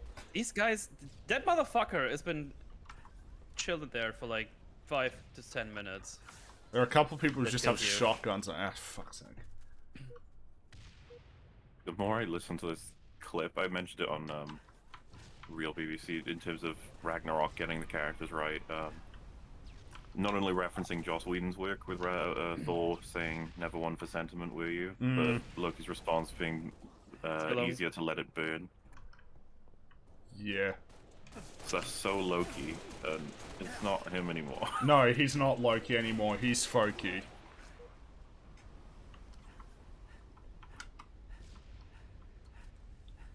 Piss off, ghost. Yeah, this is a circle, but not like a real circle, more like a freaky circle. Freaky circle. Did you see the Deadpool thing? Yeah. Yeah, that was funny. For some reason, I didn't find it that funny. I don't know why. I think. Maybe I wasn't in the mood. I had a weird mood all week. It could be me, like, honestly. Oh, I remember one of the jokes I really liked, and that was the whole thing of like, seems like, you know, a last day's fire sale of Fox. It's like, yeah, kind of. Like, it's like one of the last things that like Fox was working on before, you know, it got. I think Underwater was the last movie made by 20th Century Fox, like, or at least released under the label of 20th Century Fox. Because now it's 20th Century Studios, which is a very great name. I sure do love that name. 20th Century Studios. Just call it Fox. Well, I guess you got the channel called Fox, so... Yeah, just call it Fox. No, whatever.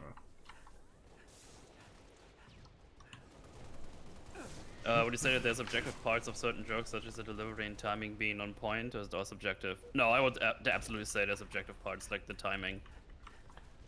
I would always reference the 2016 Ghostbusters, where they just repeat a joke way too many times, like over and over and over again. I don't see how anyone could find it funny after the maximum the third time. Well, yeah, it's that's the difficult part with comedy, though. Is it's like that Family Guy joke where like Peter trips over and he's grabbing his leg. That was really funny the first time around, and it's like, yes. Well, what's funny about it? It's like it's just Peter going, for like a minute. What's funny about that? It's tough to put your finger on, but it's just timing is you have it or you don't. Yeah. It's kind of the issue. But then meanwhile, when like Family Guy does it for the 15th time, it's kind of not funny anymore. Or there's a good example where Family Guy did the joke where it was that song that has the minute-long intro, and it's literally just Peter doing it. I think it was like, oh Peter, did you put this in the garbage? And then it's just the music playing for a minute, and then because it's like, I don't know, stalling. And he starts singing, and he's like, oh yeah, it was me, I put it out. And it's like, oh wow, you just wasted like a minute of my time on this stupid joke. But the thing is, sometimes there's like stuff that can be funny multiple times. Yeah. Like there's stuff, so, I don't know. It is definitely hard, but I think like timing is... I think the timing is pretty hard. Timing is critical, but it's difficult, I would say. Those musical bits baffled me as a kid. Oh, like the Conway Twitty thing. I still don't get what the joke is for that. Is it just that, hey, you wouldn't expect somebody, like... I never liked the Conway Twitty joke. I think one of my favorite Family Guy jokes of those when he says, that's like the one time I forgot how to sit down. I don't know, that's that one. I don't remember that one. Gets me every time. He just jumps onto the fucking recliner. Oh, yeah, I think I do. I do remember that one, yeah. He just goes up to it, looks at it, and I was like... Yeah, no, Family Guy has some good jokes. Like, that show was funny. I guess I just don't respect it as much as, like, another show, because, again, South Park put it... Like, when South Park tells jokes, they're related to the story. And they're, like... And they're based on character, whereas like whereas Family Guy just does whatever it wants, which is a lot easier to do. Mm-hmm. Get your next game. Yeah, just join via me, James. Done. No problemo. Damn it!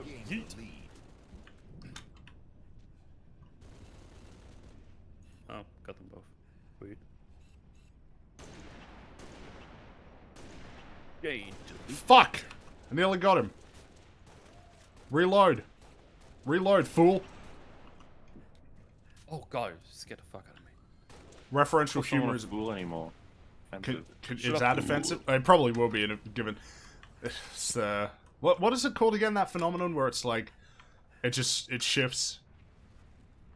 Is it conveyor belt or treadmill or something? Yeah, something like that. Well, yeah, because... Oh, wait, you're not allowed to say that on Twitch anymore. Oh, no. There was a I think Beavis. even when you want to reference something, you have to be careful. Yeah, it's lame. Fucks me off. Yeah. There was a Beavis and Butthead joke where they forgot to stop pissing. I'm surprised Family Guy never stole that. What? Archer had a lot of good jokes. Musical chairs. Revenge Rampage. So from what I've seen online, Skyward Sword HD on the Switch only looks slightly better than the original version. Yeah, on it the doesn't Wii, surprise which me. is hilarious to me. Doesn't Yeah, surprise but $60 please. Yeah. I Did you kill that guy that just got eaten from the sky in front Yeah, I did. of me? There's someone below the house. Oh god, I'm surrounded. No. He has a hammer! Look at it! Archer is fantastic. Oh yeah, love Archer.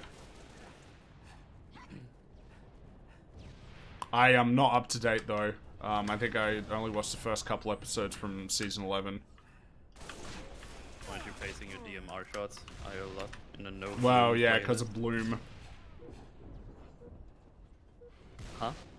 Well, this game has Bloom. When you shoot, your reticule expands. So you gotta Oh, okay. factor that in.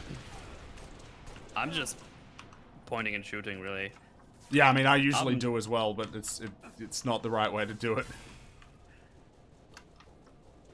Or at least if, like, accuracy Like, I is still relevant. I have no feeling for this game whatsoever because I only played with you every Yeah. 2 months. So Fair enough, it's just yeah. like pew pew pew. If we're playing Battlefield, that would be another I scenario. can't stand the art and animation in Archer. Really? I mean, maybe if you're talking about, like, season 1 and 2, but it really improves from there. Like, that show looks good. At least I think it looks really good. And the animation improves.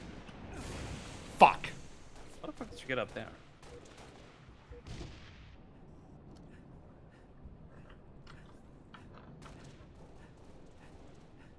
Got him. Yo, what up, my smack my face queener man? You are doing alright? Doing alright. You also thought Bojack was good. Haha, dab. I like how everybody keeps citing that one, but again, I would like to see It's your... gonna- Well, It's gonna come back. I know it keeps coming back, but I mean, again, I'd like to see other people's list of all their media takes, and we can compare notes on how many times we get it wrong. I mean, if all of us had our takes public since we started watching media, we would all Yeah. have been wrong about. But then again, wrong the about question different is, things. how consistently correct have people been in, like, the last year or 2 years or 3 years? Like, how many people said Tomorrow War was actually okay? How many people said that and then run away from that take when it becomes clear that it's shit? But you can run away in silence because your takes aren't just out there and part of, like, what you do. The land of chat can change their mind on a whim every day, back and forth. Whereas we can't, can't. though. Why is this so bad? I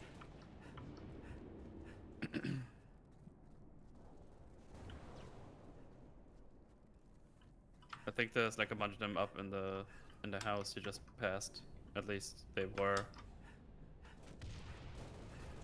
I like how it's also worth nothing that, like, while we were watching the show, it was me who initiated the tearing down of that show. Like, I didn't need to be prompted to, like, recognize the flaws as I was watching the show. Same with Wolf for that. It was the same with... Yeah, exactly. Like, give us some credit, Jesus. No.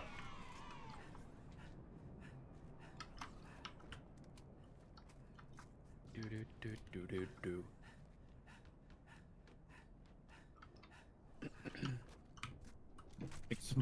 I have a reputation of like to watch the shows Moriel ruined. I was like, it wasn't me. No, it wasn't. I rewatched it, and then I watched it all back to back. Yeah, no. I do. That's actually it's funny because that's like surprisingly a shitty thing to say. Like as if nobody, as if like nobody is able to identify for themselves like what is good or bad. Oh, sniped me while doing the jetpackings. Fuck, missed every shot. Impressive. Hey, that's my gimmick. Yeah. I'm sorry, alright? I got an assist.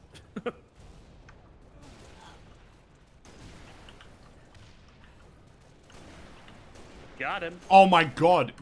I ain't fucking hit him. And I stole a rocket launcher. Nice. Oh shit. can't wait to not use it because I'm gonna get shot in the face.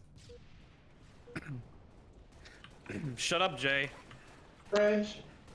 Oh my god, the audio quality. Wait, is That's not the Okay. correct microphone. It seems like it sounds like it's not the correct microphone, yeah. I think it's the correct microphone. You sound like you're in a Jay. giant echoey room. Or on a Oh, laptop. well, to be fair, I am. Oh, okay, that might explain it then. But no, this is the normal room. I have to try very hard normally to not let it echo. Oh, But I'm okay. definitely on the wrong microphone because I tapped it, and I know I'm on my webcam's microphone Ah. for reasons that I don't understand. I don't know why Window- Discord has suddenly decided to switch. There were Windows updates, that's probably why. Yeah, I had Windows Ew. updates that messed everything up for me too. Dude, we were just talking about BoJack Horseman. BoJack Horseman? Well, we weren't really talking about BoJack Horseman specifically. It was just the idea of Anybody who having thinks it's good would be wrong Oh, right oh. now. well, or more so that like if you ever have like a media take that you eventually realize was wrong, that's like a blight almost. Hello? There we go. Ah. That's a little bit better. Sounds better. Well, I wonder if is there a line to be drawn? Do you take? So, are you ever going to be like, let's listen to Angry Joe's take on this new movie? I think that it's a matter of like how often are you getting it wrong and for what reasons. Because the problem is like if somebody asked me, I guess the problem is like I fundamentally disagree with the observations that I had when I said that that show was good. So I don't know, you know, like what else am I meant to do other than that? Like I totally had the wrong perception of what that show was, and moreover, like it didn't. Yeah, I think a big thing is like how hard do you push back against the take that you had? Like how willing are you to even recognize like, you know, what arguments you made were incorrect or something like that? So like and I guess how often do you get it wrong is probably another one too. How often and for what reasons? That's probably the big part of it. And how hard do you commit to the takes you're Yes, absolutely. That's the big one. Like if you stubbornly cling to a take. Not even stubborn. I didn't mean like that. I mean like, that is a big thing as well. But I mean like, okay, so like, did you have a take that you were like, that you like told a few friends and then you turned out to not stand by after you thought about it some more? Or did you make like a full like? Yeah. Did you dedicate a YouTube channel to like making a critique of every episode, talking about how brilliant each individual episode was?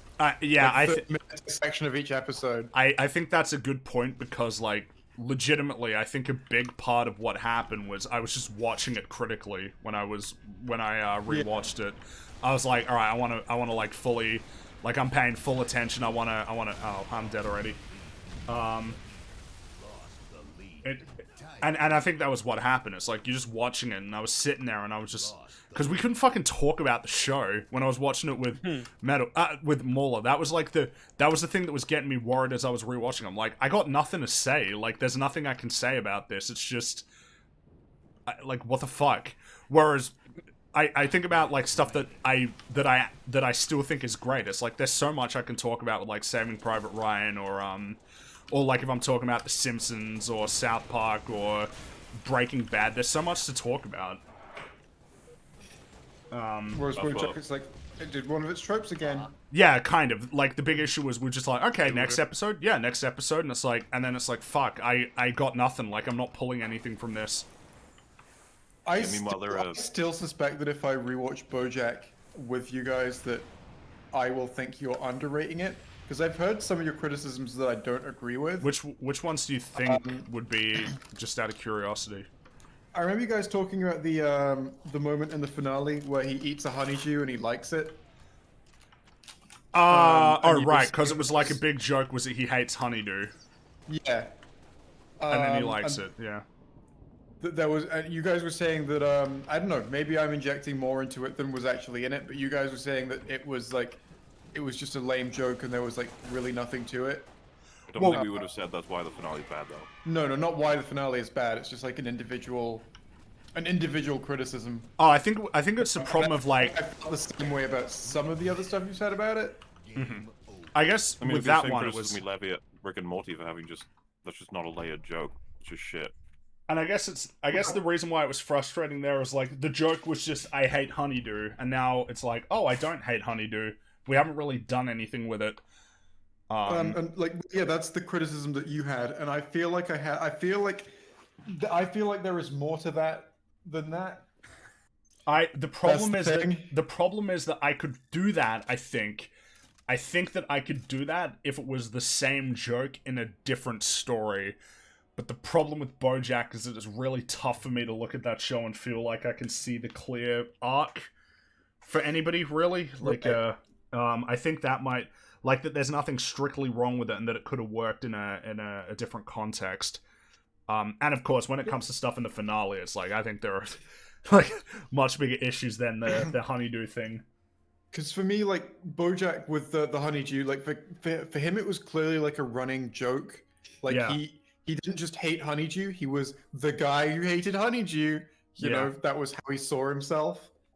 And then I guess, yeah, the and then, best like, fate. him eating and being like, oh, this is okay, actually. It's like, oh, he's grown out of that now. I guess that's my best faith interpretation, is that it would be emblematic of like some deep personal change. But I guess I just I think I would have preferred it if it was Still like lame as fuck to me. well so what I was gonna say was I think like I would prefer that more as a thing if we saw like a gradual progression. Fuck, like even if you had it be that each season he's a little less angry about Honeydew, like that could be. I don't think that works in the same way, because like, because he never like actively disliked Honeydew. It's like it's just like something that he, I guess, thought once and then just sort of stuck by, like as if it was a catchphrase.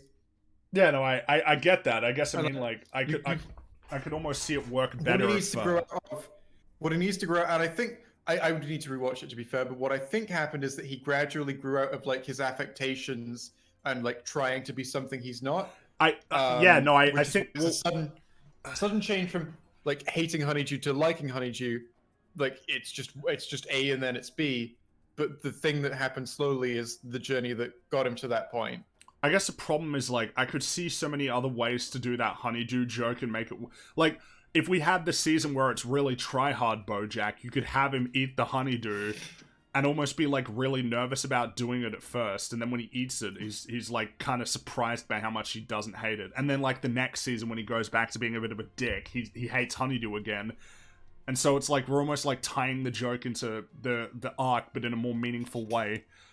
I'm not appreciating the structure of it. If, say, for example, he ate something in that episode, it was called whatever, and then the episode is about, like, partially realizing how much he has changed and moved on and stuff, and at one point a character says, "What, you've been eating the blah, blah, blah?" And he's like, "Yeah," and it's like, there's honeydew in that. That could be, yeah, exactly. Well, I guess that's what I mean. It's like, they have done the simplest one. I hate honeydew, and then he eats it, and he doesn't say anything about it. Like, I don't... Like, I feel like we can do better than that, especially if it's like the finale. I see the honeydew thing as essentially an extension of the actual arc. Now, to be fair, I would have to rewatch it to judge the actual quality of the arc itself.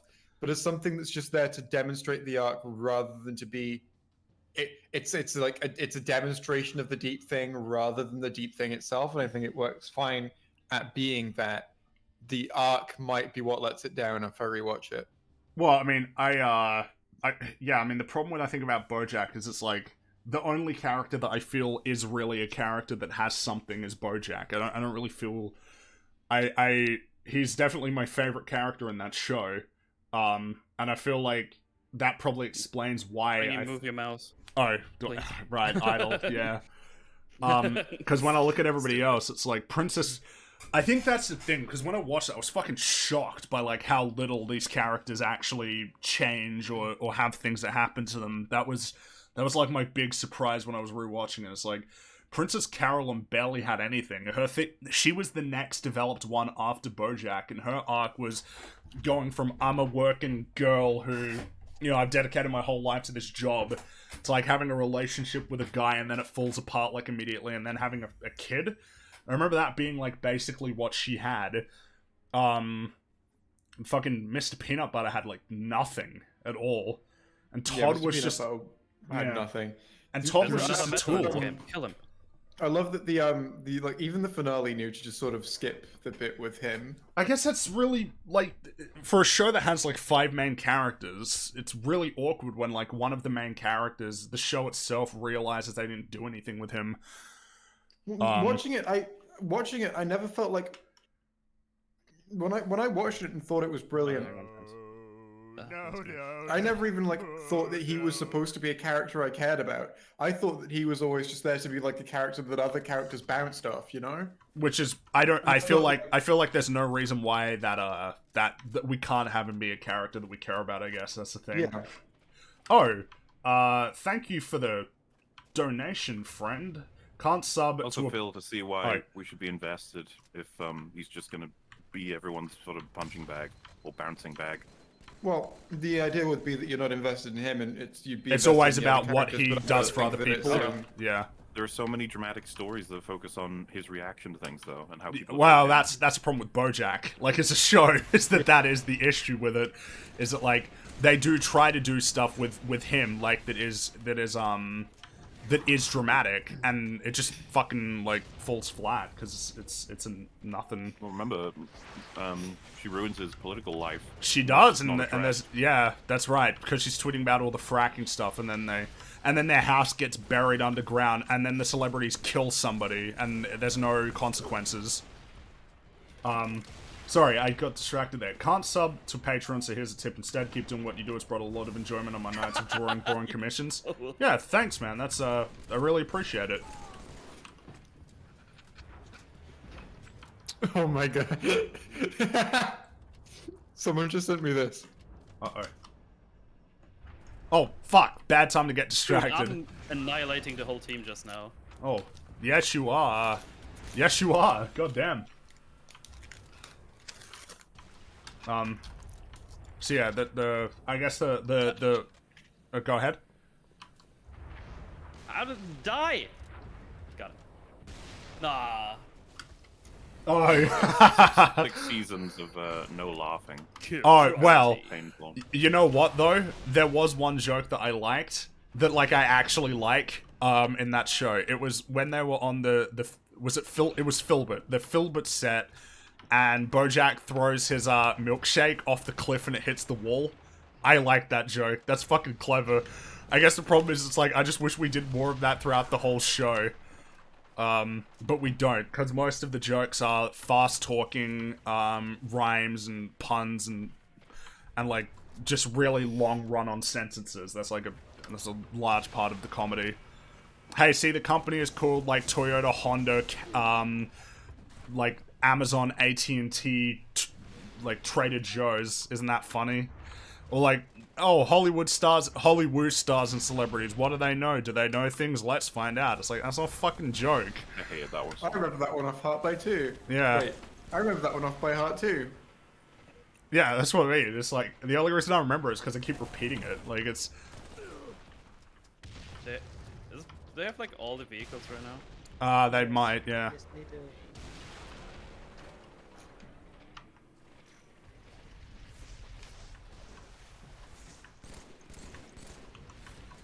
Didn't you like the Seal McBeal, the Navy SEAL? Yeah, that's what I mean. I'm not impressed by that. I was confused because I straight thought I can come up with BoJack 3 was words that called rhyme. BoJack Horseman for a minute. Yeah, exactly. That's the reason why I don't find it clever. It's like puns. Fucking hell, Archer had this joke that like Henry Johnson or something said that puns are the lowest form of comedy. It's like, yeah, it's fucking easy. Puns are easy. It's not difficult to come up with a pun.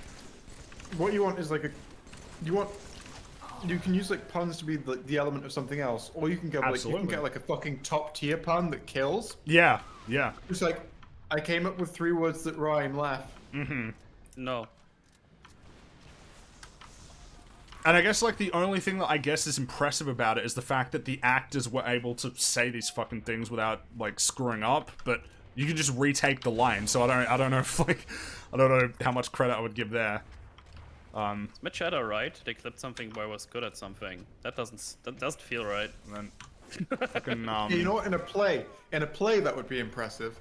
in a play it would be impressive because yeah, you have to do it like one go. But as a voice actor, you can just retake the line as many times as you need. Ah, shit. God, I wonder how many it took for some of them. Probably a lot. Like, these They're are... probably like, just very fucking worth it. What's that? It's wasn't. not worth it. Yeah, they probably thought it was worth it, yeah. Did Archie use phrasing in each season? Phrasing's fucking funny though. Like that's like actually that's a good way to do it. Especially when, and here's a good example, in Archer, the joke often changes. It's never as simple as phrasing. Like they usually add extra elements where people get frustrated that he keeps saying phrasing, or somebody else says phrasing and Archer gets annoyed that they used it on him. Like there are modifiers Or- to the jokes. He says it about something that is not applicable because he misunderstood. Yeah. Yeah, I like those ones. And I mean, another good example of... Because Archer has a lot of running jokes, but they actually evolve. The clear one being... Do you guys remember the voicemail joke in Archer? I haven't seen Archer. Yes. Ever, The so Michael, voicemail... we should watch Archer. Yeah, so... no. So the voicemail watch joke is brilliant. Because it keeps evolving where Archer has voicemails that trick people into thinking it's real. And it keeps getting worse and worse until Mallory, like, just stops believing them anymore. And then it all pays off with he calls them, and then they hear that he's getting attacked on the phone by like 10 dudes, and there's this massive fight that's happening, and they're all listening to it flat-faced while they're screaming like, please don't kill me, and having their bones broken. And then they just assumed that it was fake, but it was fucking real because it finally backfired on him. And I remember, I think... Isn't it like some of his voicemails are really good to the point where they respond at first. Yes, and then they do. Ah, gotcha. Yeah, that's right. There was one where it's like, Mother, oh, I'm running late, so it's, can you book like a... No, Mother, it's at... Oh, God, like, and then it's like, Sterling is like, huh? Birthday voicemail! Like... Then she just throws the phone at the wall. Oh fuck, there was a really good there was a really good one where it was just a fucking blowhorn on the thing into their ear, and he's just laughing maniacally. You know, Thing we is have as a well, really that's great not just- team. Yes. He's just this guy's just sitting here in the back with the wraith looking at a fucking ocean. Oh, that's annoying. Go ahead, Jay. The thing is as well, it's not just that it's a good like. It's not just that it's used. It's also just a rich. Like they didn't even need to do that payoff. That is a rich tapestry for gags, right? That's not just Absolutely. a running joke where it's like a catchphrase. Well, yeah, exactly. It's It could evolve into the storyline. well, another case in point, there was a joke in like season 2 or something about how Archer didn't know that like Italy wasn't on the Allies' side in World War II. And then later on, there's an episode where the target they need to kill was from a Italy country. was not on the Allies' side in World War II. Yeah, no, They weren't, but later half they changed. well, Wait, oh shit. no, yeah, No. you screwed up. Italy were part of the Axis. Yeah. Mussolini was a fascist.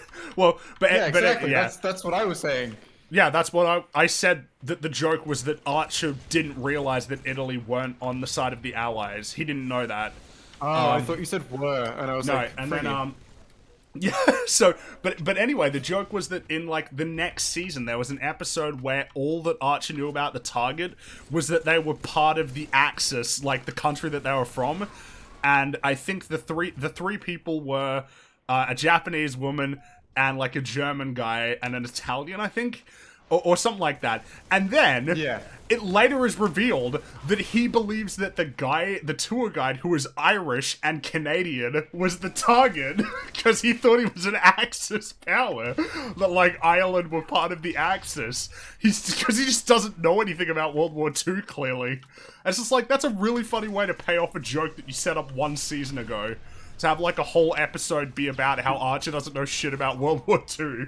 My favorite thing about that is just the fact that Archer somehow learned the only information that he retained was that not the country, not No. the specific country, Yeah. not something that anyone would possibly have told him. No. This is something that he thought, and he remembered his thought. Exactly. It's really funny.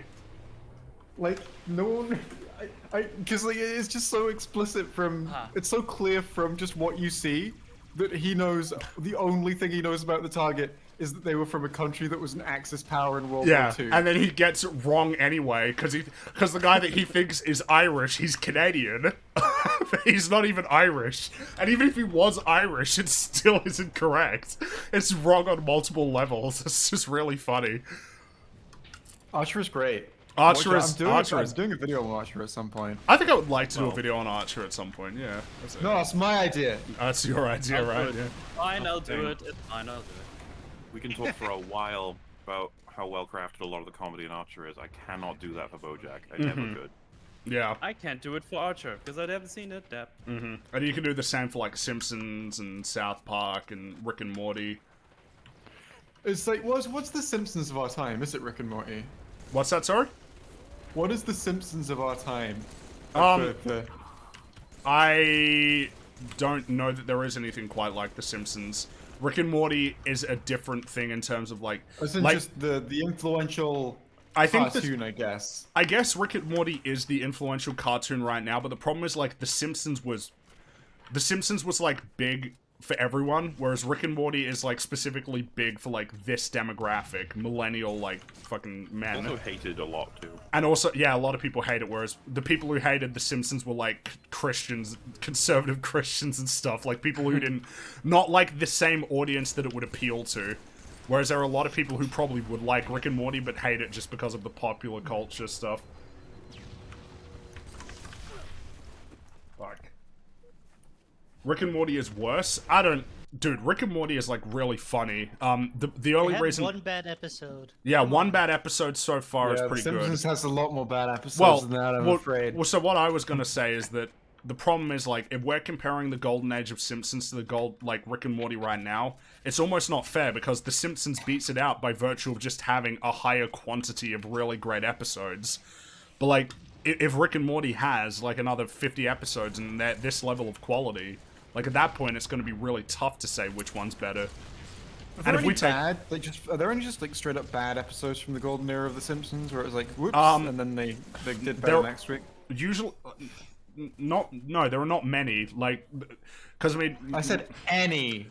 Well, the problem is I can't think of any at the moment. Like, I like everything, basically. Because usually people cite, like, the first bad episode was the Armin Tamzarian episode, and that was, like, season 8 or 9. At least, like, the first bad episodes in terms of, like, meaningful consequences for characters and stuff. Yeah.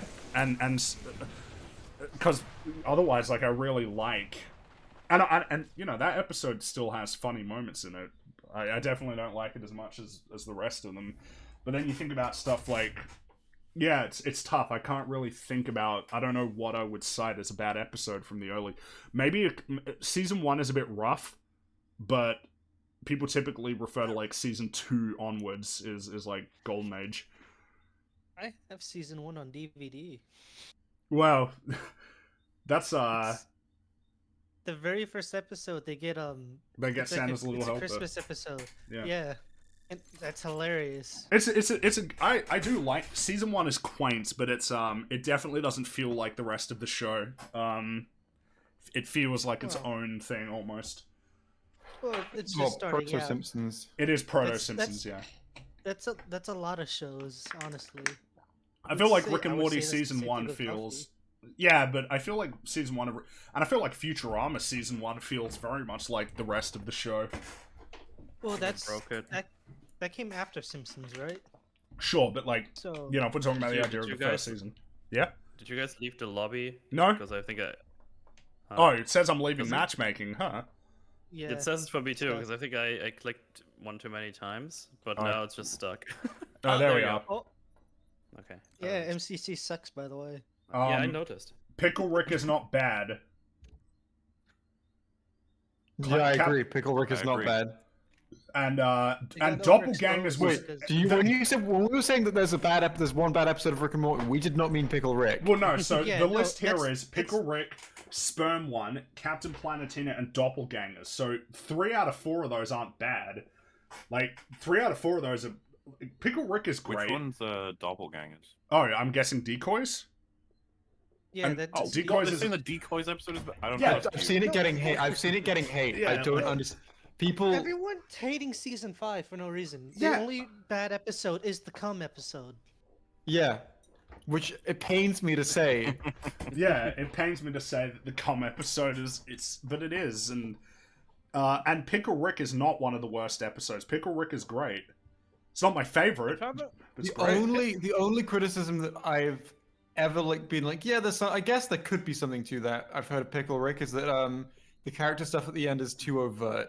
I think But it's too literally overt a for sure. therapy Yeah. session. No, I think that's the thing. I've come around on that because I used to be like, it's super overt and I don't like that, but it makes sense that instance would be overt because it's psychologist. Wait, yeah, Decoys is bad too, so what was Doppelgangers? And you're wrong. The Decoy episodes is amazing. That, like, Yeah, if you that's great. think the Decoys one is bad, I don't think I trust your Rick and Morty takes, that's all.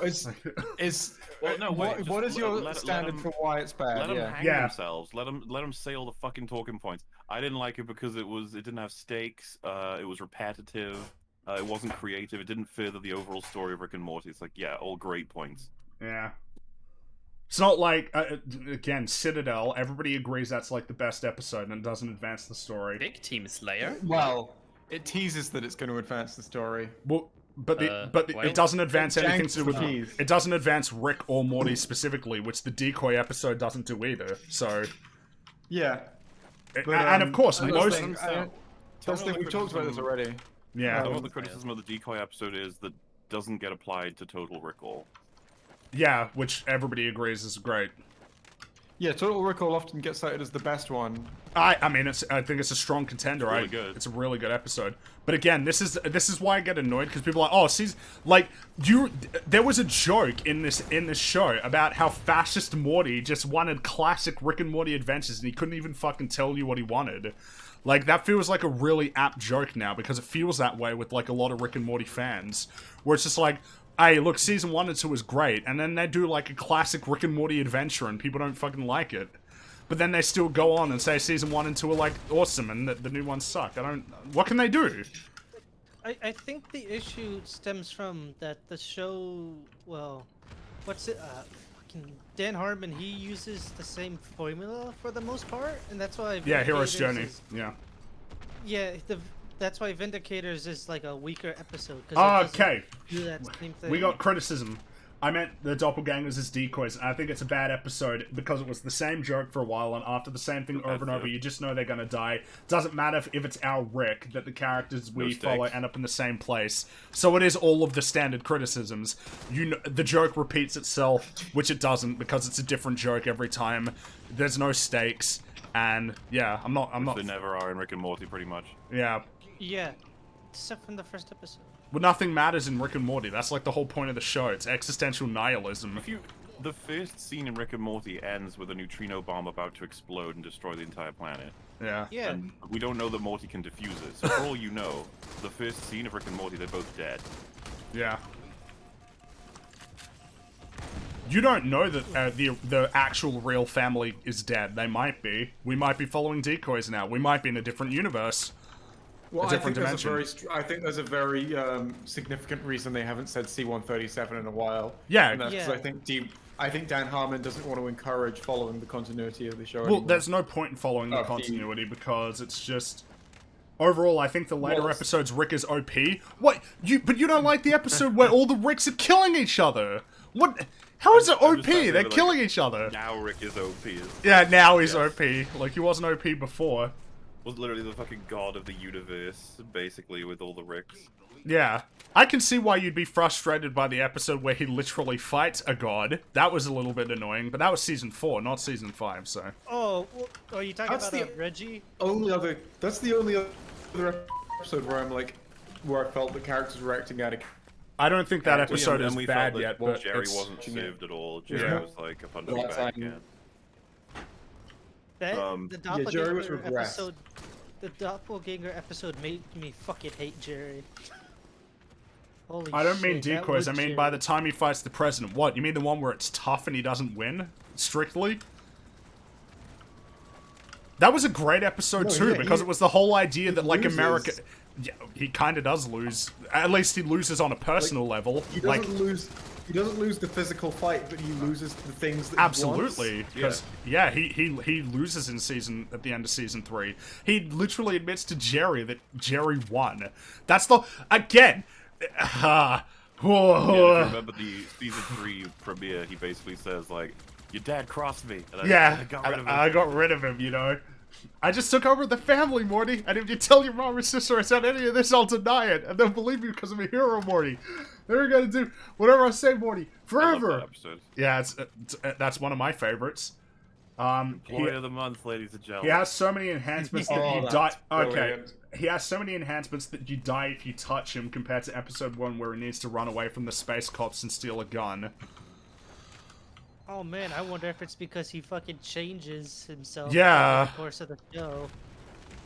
And even Like, said it why out, is Rich, that- by the way. is that when he bad gets corrupted. storytelling? Yeah, What is the that problem bad with that? storytelling? What's the bad storytelling? What? I was Because when you say it's gonna over, why is it that touching him and you can be killed is out of reach, but time and space and to multidimensional teleport, travel is yeah, still- and create a neutrino bomb on your own. Like you realize the former is possible in our world, the latter is not yet.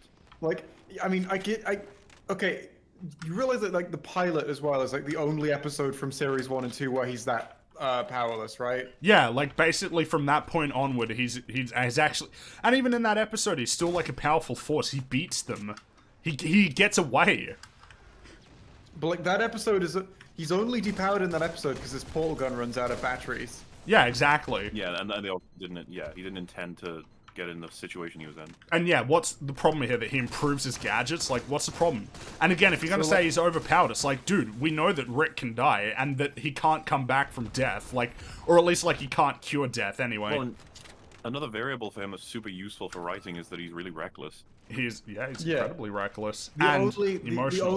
only reason that he got like he was that vulnerable in the first place is because he did like a dumb thing and lost his advantage, which if he could do that in any episode of the show, believably within character, if at any point they need him to be in a vulnerable situation. I want to stress, not only do I think it makes sense, but I fucking love that joke where he's like, "Don't come Yeah, near me because you touch yeah, me, you'll die." I'll take your yeah. sticks." That's a really good one. It's like, son, you have a right to refuse his order, and I guarantee that you're gonna die if you touch me. And there's no afterlife. Everything goes black. Don't do it. And it just falls over. What just happened? Yeah, and the fact that he just falls over limp, like, what just happened? Death. What kind? Instant. There was no sound. He just died. It's like, yeah, it's a terrifying way to go. It's called a deterrent. You couldn't just knock him out. It's like, how is knocking out a deterrent? Everybody wants to be knocked out. Nobody wants to be dead. There are so many fucking scenes in Rick and Morty that you can just quote word for word like that. because Yeah. Great. Every Writing is word, great. Every word word. is important to the meaning of the Absolutely. scene. Every single word. Like, So it's, there's no way you can just like sort of forget the phrasing because it's I don't mean well written. I don't mean it's out of reach, but it's inconsistent. At no point do I know what he's capable of. When Mr. Seaman guy makes the cops attack him, I don't believe the cops can beat him up. What? What do you mean? Like, what are you talking about in terms of like the idea of what his tech is? So as in it's never clear what Rick's abilities are when the show is trying to put him in danger. I would argue that that's something that the show needs to establish on a case-to-case basis, right? Mm-hmm. So if the show has not established what Rick can do, then it's not a high-stakes scene. But if the show ever wants a high-stakes scene, then like in the pilot, it's going to establish that Rick can't do certain things, Well, right? I guess a big Well, thing like, I would when he assume gets is like, his, why do we Because assume that his body mark's tech, torn out by the bird. and also why do we assume that all of his tech is available all the time in every? Oh yeah, his No, I shit. think that's His, the yeah, you're criticism right. is- His shit was he's taken out by the bird. So that's the criticism, is that we can't tell what tech he has available to him when. Oh, but we can. When he when got beaten he's- up by the cops, he had all of his tech ripped out of him. So it's actually very consistent. That's a The great example episode that you where brought up. Yeah, thanks. That's There's also the episode where he what's it called? It's the first one with when it's him and Jerry. the he Rick gets and Jerry fucking- adventure. Yeah, where he gets The Whirly Daily Conspiracy. Yeah. yeah, where he gets neuralized right The before he gets on whirly the dirly. transport. Oh yeah, that's right. That's Oh, right. That's brilliant. And then Brain Hurdy. The fact. What? Oh, Would you like to dude. have a controversial thought? Oh, that joke about No. that joke. Fuck, the one where he's like the synaptic dampener wears off. And then he has after this they get massive cannon, and it just shoots a fucking plunge and grab his gun, and then he shoots him in the head. That's a I great love how joke. fucking wimpily he grabs at the Yeah, gun as well. he kind of floopily Yeah. grabs it. It's really good. Wait, what I don't know, bird it's in almost what like it's a episode? good show So or something. you said that Floopy Land. so in reference to this one with Nimbus, you said I don't believe that Rick would get beaten up by the cops, but earlier in that episode he had all of his tech ripped out of him by the future world with the dogs and like that giant cannon thing. God. I might have mistaken bird for bird phoenix person, but he had all of his tech ripped out, so that's why he got beaten up by the cops.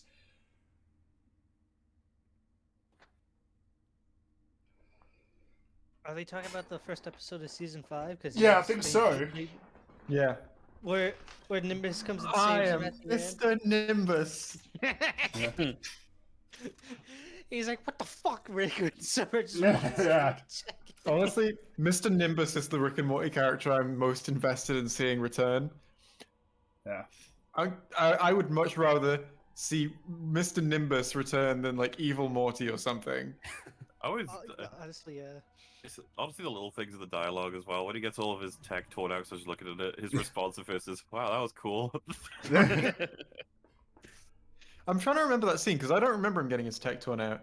He Yeah, comes they in and did it. says, "Let's Deus Ex Machina this shit," and then he fires his gun and it rips out all of his like enhancements. Yeah. I can check real quick on YouTube if you want, because the first episode they put up on YouTube. Oh, they took it down again. Yeah. Yeah, you know what? Because I just checked. Yeah, that's how the police beat him up. He's got Yeah. no tech. So it's very consistent. Man, Rick and Morty just getting better and better the more you think about it. Don't think about episode 4. No, not episode Oh, What yeah, four. I need to know. Thoughts on SpongeBob Smash Bros, the Steam version of the Switch and Planetina? I have not followed that at all. I heard there was something happening, but Planetina was the Rick and Morty episode. Yeah, Mel, pay the No, fuck I'm talking attention. about the Steam version of the You Switch. said Planetina. Yeah, that was Yeah, the you said last one. Planetina. Planetina. You said Like Planetina, SpongeBob Mel. Smash Bros, the Steam version of the Switch, and Planetina. I It's was not going SpongeBob one by You one. said Planetina, Then Mel. you- Mom! Alright, I can go through this real easy. It's not SpongeBob Smash Bros. It's Nintendo Smash Bros. It's gonna be janky as fuck. I almost guarantee it. You mean like most fucking Nickelodeon games. Smash Brothers, right? Or is that Nickelodeon. I'm sorry. What did I you say? said Nintendo, which is just Smash Brothers? Nickelodeon.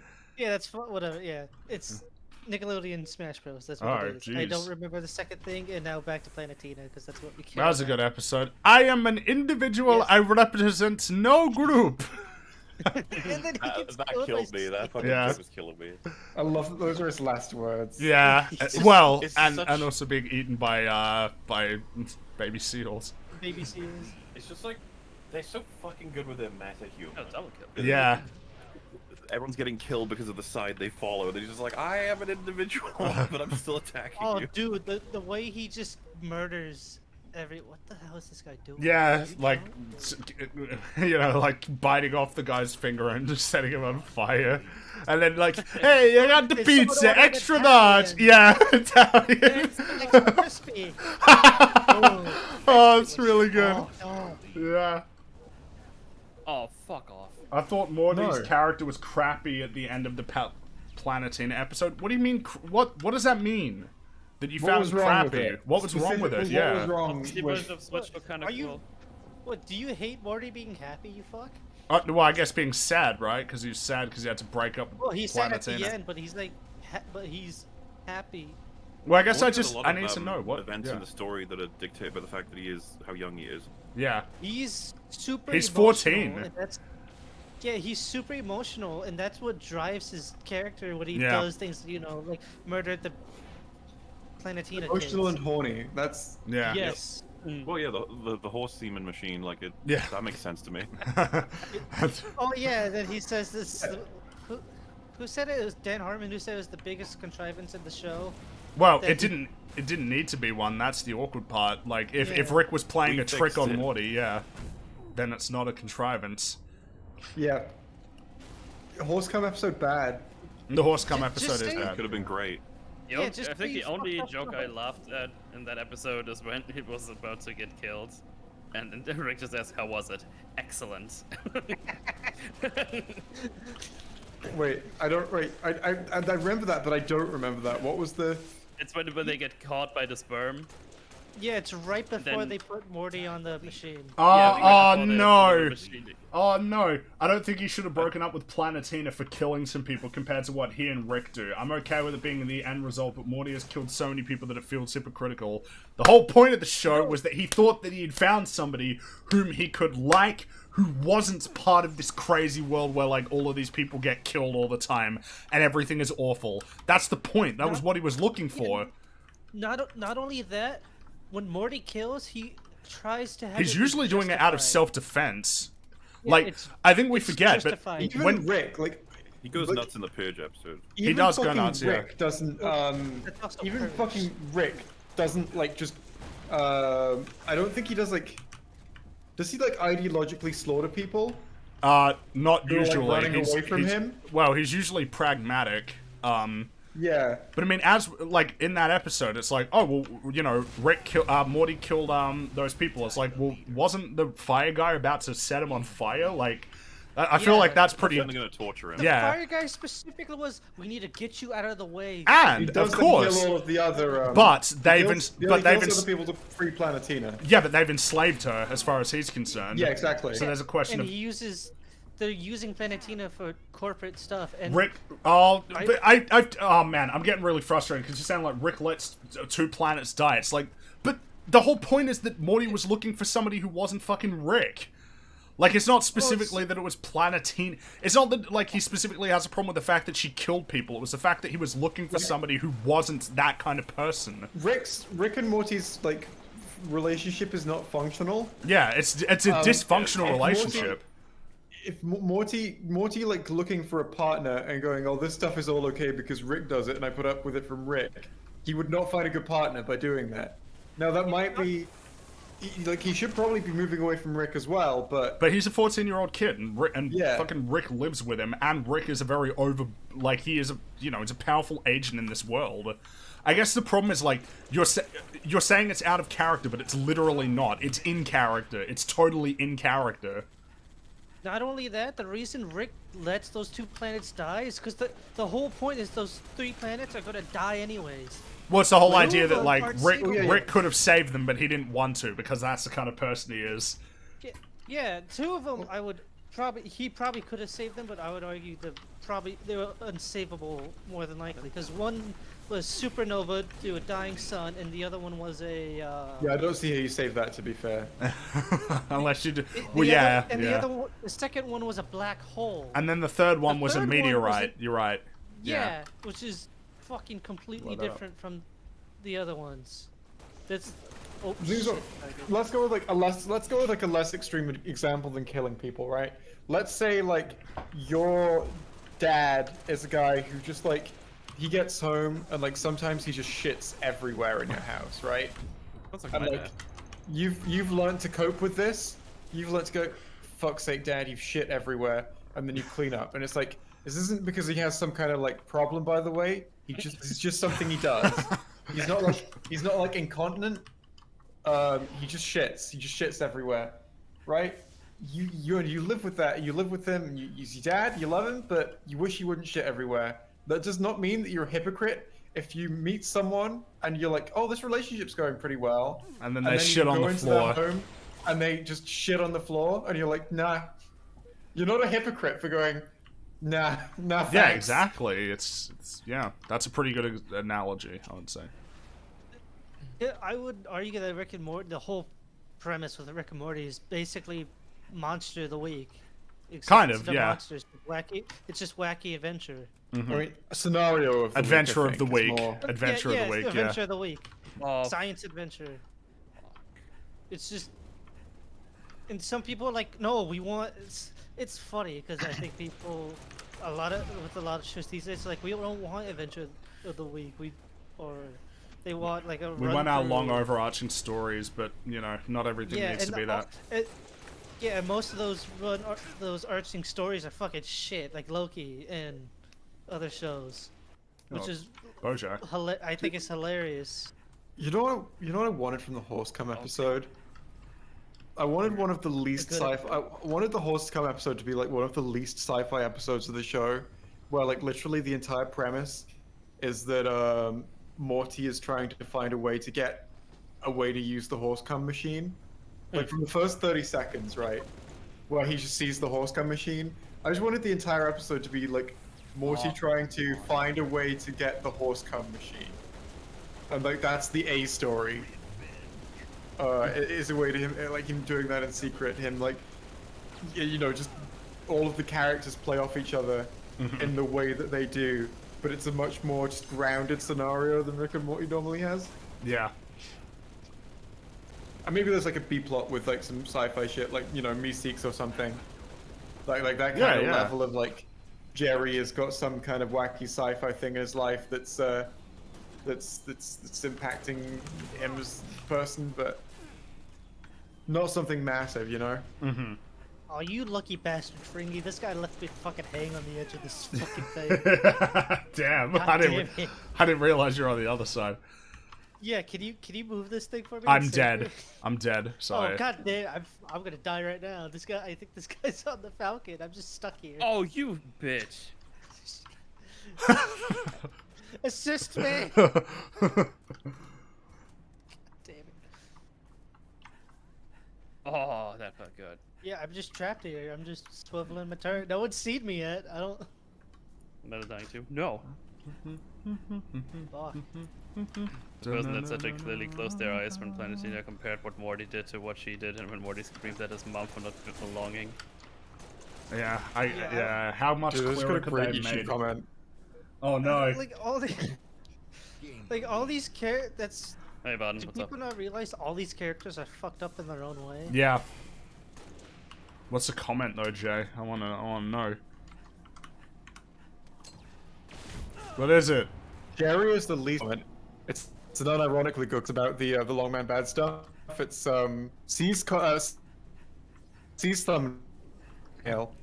Engines comes mad, blames you, refuses to elaborate. Can you I thought that was repeat pretty that? good. You were dying. You guys don't have to. Oh, Oh no. my bad. You, Okay. you No, it's died, it's Jay. not ironically good. I'm like, wait, I shouldn't be anymore. Now do it. Hello? Sorry. Now you try. Okay. No, it's an unironically good comment. It's just it's about the long man bad shit. It's sees thumbnail, imagines content, becomes mad at you for their own thoughts, blames you, refuses to elaborate. I blame you. I blame Well, it's because of you. those other people, did that like miss? that Mola guy. They make those long videos rant about women, so they expect the girls to be the To be same. fair, Mola, that's literally a comment I saw in the comment section. It's I'm so sorry. funny because like they do it to me as well. I don't write about that shit. Yeah. Well, I don't care yeah, about I'll see if I women can being. find it. Hang on, let me goofies. see if I It's can okay find with it. me. By the way, the one comment there was. I like, think it's before the okay for video women. before your video got released and how bad it is. I didn't even realize that happened at all. Or the one It still says premiere. yeah. It's coming Uh, from the future. Fuck. Oh, this is getting out of hand. There are 5 of them. I found it, Mola. I think boy. the reason that people think long equals bad is Mola. Oh. I know a lot of people like him, but he has an obsessive need to just criticize, to not just criticize something, but to eviscerate it in the most complete way possible. I I'm waiting for the criticism. His 10+ hour long response to H Bubble Guy, absolutely unwatchable, by the way, is a No, key it's not. example. His live stream tend to be worse and are legit rants. Little elsewhere is just shit. It's just shitting on the topic. I personally think that may be where a lot of these people come from. That's the comment. Nailed Here's- me. Here's the thing. Fuck, Mahler's DS2 videos are probably the things I've listened to the most. I can't I don't know how many times I've counted, and Pe- that's People probably are very passionately in favor of those ones. Often said it's my best stuff. I'm like, I- oh. even with your best. I don't think it's your best. I think your Soma stuff is the best. I love the Soma stuff. More of my heart was in Soma the series than DS2 for sure. Yeah. So even with your mistakes in DS2, because DS2 is technically the series that I found, but I didn't watch them. Your first video I watched was the Last Jedi one, because Yeah, I that was the hated one I that movie found. when I first saw it. Yeah, that That's the one everybody that- found. Translation: He doesn't just do something. Even worse, he tries to do it well. Motherfucker. But that's what, like that fucking Soul Scorcher guy who was in that fucking premiere. Like that's clearly, I think that's clearly one. He just wanted more gaming videos from you and not movie stuff. Which I'm fucking down for listening to anything. What's the problem? I don't know. They need to realize, like, you realize I'm covering stuff I want to cover. That's how it works. Listen Yeah, to you- 10-hour Shum compilation. Yeah. Yeah. You said this multiple times. Like you basically go where your heart goes. You know, my mind is like, come on, heart. Can you stay focused long enough so we can complete a video? And the heart's like, No. And that's probably why you don't announce what you're working on anymore. Like you didn't announce you were working Nope. on The Father whatsoever. The last thing I believe you acknowledged was The Boys, yeah. which And the Snyder Cut and the Father, I think I said that they're coming out like when they were completed. So Um, tomorrow. Gotcha. The thing I'm working on right now, I'm probably gonna do the same thing. Once it's completed and has a set date to come out, I'll be like, yeah, that exists and it's coming. Oh, Oh, you this mean is the common bra? Well, it's funny because I'm pretty sure Fringy Mel and Jay all know what I'm making right now. well, Yeah, I and- don't. yeah, Yums. and I'd be working on some stuff too. So Yeah, I'm pretty sure Rags is the one that started this, by the way. Every time we'd finish an EFAP, we'd do an update of what our projects are, and he eventually was just like, I'm working on things. And then I was like, you know what? That's fucking genius. it is really clever. Yeah, it's a really good idea. You lose nothing by saying nothing, but you stand to lose. Like you're penalized for telling people what you're working on. If you just say I'm working, then that's See, here's the thing. At this point, I've never got backlash for saying I'm working on something and then like not finishing or whatever. So Do you I'm run good a to keep. weekly 12-hour podcast? No. Where you get people asking you questions directly, saying stuff like, "Hey, you're not working." that is No. really My fan base is more normal than yours. Yeah, dude. You As say a that viewer, with way too much confidence. because as I'm about to horrify everyone with this, because I'm admittedly not really friends with most of you. Maybe Metal at best. I don't know if he considers me that. As a viewer, I'm there for not fucking anything specifically. I'm there for the content, whatever it may be. So if he says he's got to stop working on something, I'm like, that's all right. I just gotta wait for the next thing. I guess- It annoys me. I just gotta wait for it. I have no power over well. this. I guess And- that would be the core thing, right? Is like as long as something's being made, like surely that's Yeah. like that's all you need, Well, it's right? just- What they lose now is hype trains. Instead, they get surprises, which I think is a good enough trade. Yeah. Yeah, and people are so entitled. Like people who don't spend yeah. money whatsoever, they're like so entitled. Like, why aren't you working on this? Like you're supposed to. Well, I think I'm like, that's the awkward part when you do like the thing like the well, any creative enterprise is like there's almost an expectation that you should be working all the time, like 100% of the time. Like there is no any time that you spend doing something else is time that you could spend working, which of course doesn't apply to like people at actual jobs. Like if you work at a job, there's no expectation that you should be working for every waking moment of your life. People aren't Yeah, robots. I'm gonna sound Yeah. super pretentious for this as well. Like this is gonna be terrible. I've probably spent the most money on EFAP out of everyone there. I know it sounds terrible. If you discount the 3 switches and the plus $100 I gave to each of the original 3 EFAPOs, which is 300 each. It's 900 alone, by the way, with another 3, which is 112. If we discount that, I probably spent well over 1,000 outside of those. And I would, quote unquote, be the one most entitled to have his opinion stated. And as I said earlier, I don't care.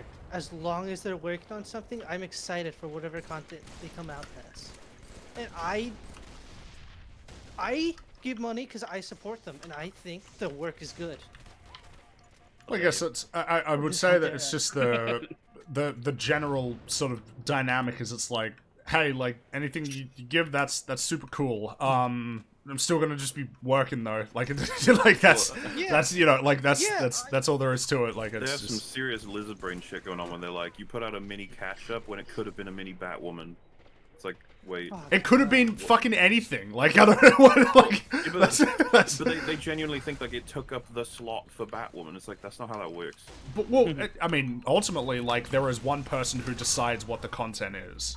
It's like that's how it has to be, Steve. or at least Well, I that's how it mean- is. You know. To a degree, it's you know, the Batwoman episodes come out when they get finished in editing, and Das is working on them. So Yeah. 'Cause Exactly. Das has his own job. if someone was like, "Where the fuck's the Snyder Cut EFAP movie? It's way too late now," I'd be like, "It's gonna be a really good video." Too You're late. gonna come It out is. with It some- is too when That's it's 'cause it's- done. Yeah. Because with us, it's almost about getting it out fast, right? Because that's how we Yeah, do that's it. always our thing. That's why I Dude, already did fast. all the John Wick videos I wanted to make. Fast for us is when it's like, "Oh, you guys covered Cruella 3 weeks after it came out. That was really quick." It's like, That was yeah, really it quick. is. It's okay. Yeah, I'm sorry. It's just editing takes time, especially even with the father, which Baller I know for a fact grinded the fuck out of that. He said so himself, and I fucking believe it. I was in a lot of calls there's- while that was happening. I'm Yeah. sure there's a mistake in there. I wasn't too. a lot of calls because he Look. was asleep when I was awake. Yeah, and he's like, people forget that Mahler, like, I'm pretty sure he's doing right now. He's probably fucking editing constantly. Because that's what he. Well, are you editing right now? What am I editing right now? Are you editing right now? Literally, yes.